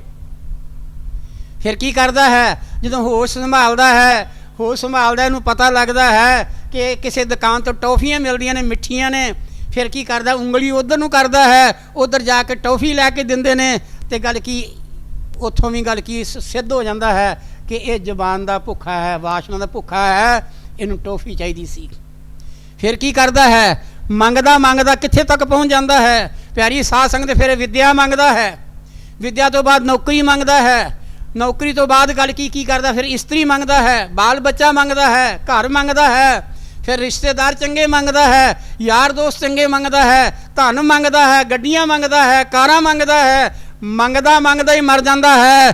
ਪਰ ਇਹਦੀ ਮੰਗ ਪੂਰੀ ਜਿਹੜੀ ਹੈ ਉਹ ਮਿਟਦੀ ਨਹੀਂ। ਮੰਗ ਜਿਹੜੀ ਹੈ ਉਹ ਕਦੀ ਸ਼ਾਂਤ ਨਹੀਂ ਹੋਈ। ਤੇ ਮਾਰੀ ਕਹਿੰਦੇ ਨੇ ਜੇ ਇੱਕੋ ਵਾਰੀ ਮੰਗ ਲਵੇਂ ਤੇ ਤੇਰੀ ਖਲਾਸੀ ਹੋ ਜਾਵੇ। ਉਹ ਕਿਹੜੀ ਦਾਤ ਮੰਗੇ? ਗੁਰੂ ਅਰਜਨ ਦੇਵ ਜੀ ਕਹਿੰਦੇ ਨੇ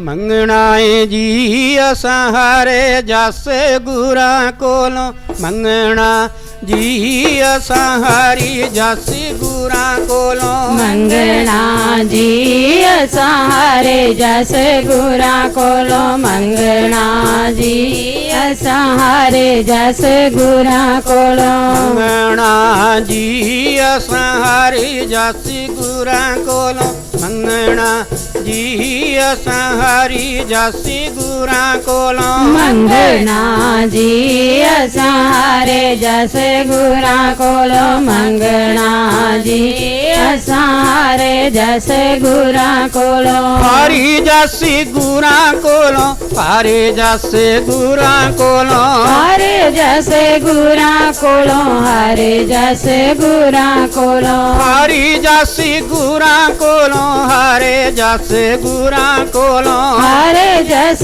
ਗੁਰਾਂ ਕੋਲੋਂ, ਹਾਰੇ ਜਸ ਗੁਰਾਂ ਕੋਲੋਂ, ਮੰਗਣਾ ਜੀ ਅਸਾਂ ਹਾਰੇ ਜਸ ਗੁਰਾਂ ਕੋਲੋਂ, ਮੰਗਣਾ ਜੀ ਅਸਾਂ ਹਾਰੀ ਜਸ ਗੁਰਾਂ ਕੋਲੋਂ, ਮੰਗਣਾ ਜੀ ਅਸਾਂ ਹਾਰੇ ਜਸ ਗੁਰਾਂ ਕੋਲੋਂ, ਮੰਗਣਾ ਜੀ ਅਸਾਂ ਹਾਰੇ ਜਸ ਗੁਰਾਂ ਕੋਲੋਂ। ਇਸ ਕਰਕੇ ਪਿਆਰੀ ਸਾਧ ਸੰਗਤ, ਮੰਗਣਾ ਮੰਗਣ ਨੀਕਾ, ਹਰ ਜਸ ਗੁਰ ਤੇ ਮੰਗਣਾ। ਜੇ ਮੰਗਣਾ ਹੀ ਹੈ ਤੇ ਸਤਿਗੁਰ ਦੇ ਕੋਲੋਂ ਹਰੀ ਦਾ ਜਸ ਮੰਗ ਲਓ, ਸਿਮਰਨ ਮੰਗ ਲਓ, ਸੇਵਾ ਮੰਗ ਲਓ, ਸਤਸੰਗ ਮੰਗ ਲਓ, ਤਾਂ ਪਿਆਰੀ ਸਾਧ ਸੰਗਤ ਤੇ ਸਾਡਾ ਜੀਵਨ ਦਾ ਬੇੜਾ ਪਾਰ ਹੋ ਜਾਵੇਗਾ। 5:05 ਹੋਣ ਲੱਗੇ ਹੈ।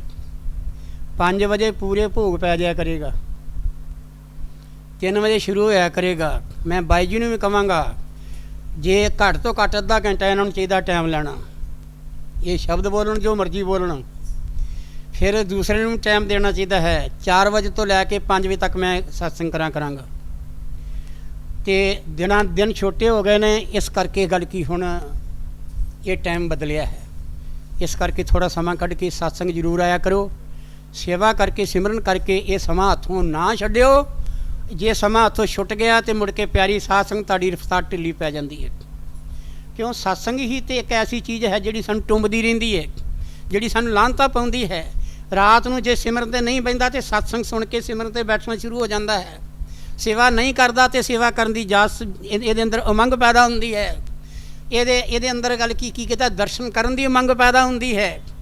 ਇਸ ਕਰਕੇ ਗੁਰੂ ਨਾਲ ਜੋੜਦਾ ਹੈ ਤੇ ਸਤਸੰਗ ਹੈ। ਜੇ ਡੋਬਦਾ ਹੈ, ਕੁਸੰਗਤ ਡੋਬ ਦਿੰਦੀ ਹੈ, ਤੇ ਸਤਸੰਗ ਜਿਹੜਾ ਸੰਸਾਰ ਸਾਗਰ ਤੋਂ ਉਤਾਰ ਦਿੰਦਾ ਹੈ।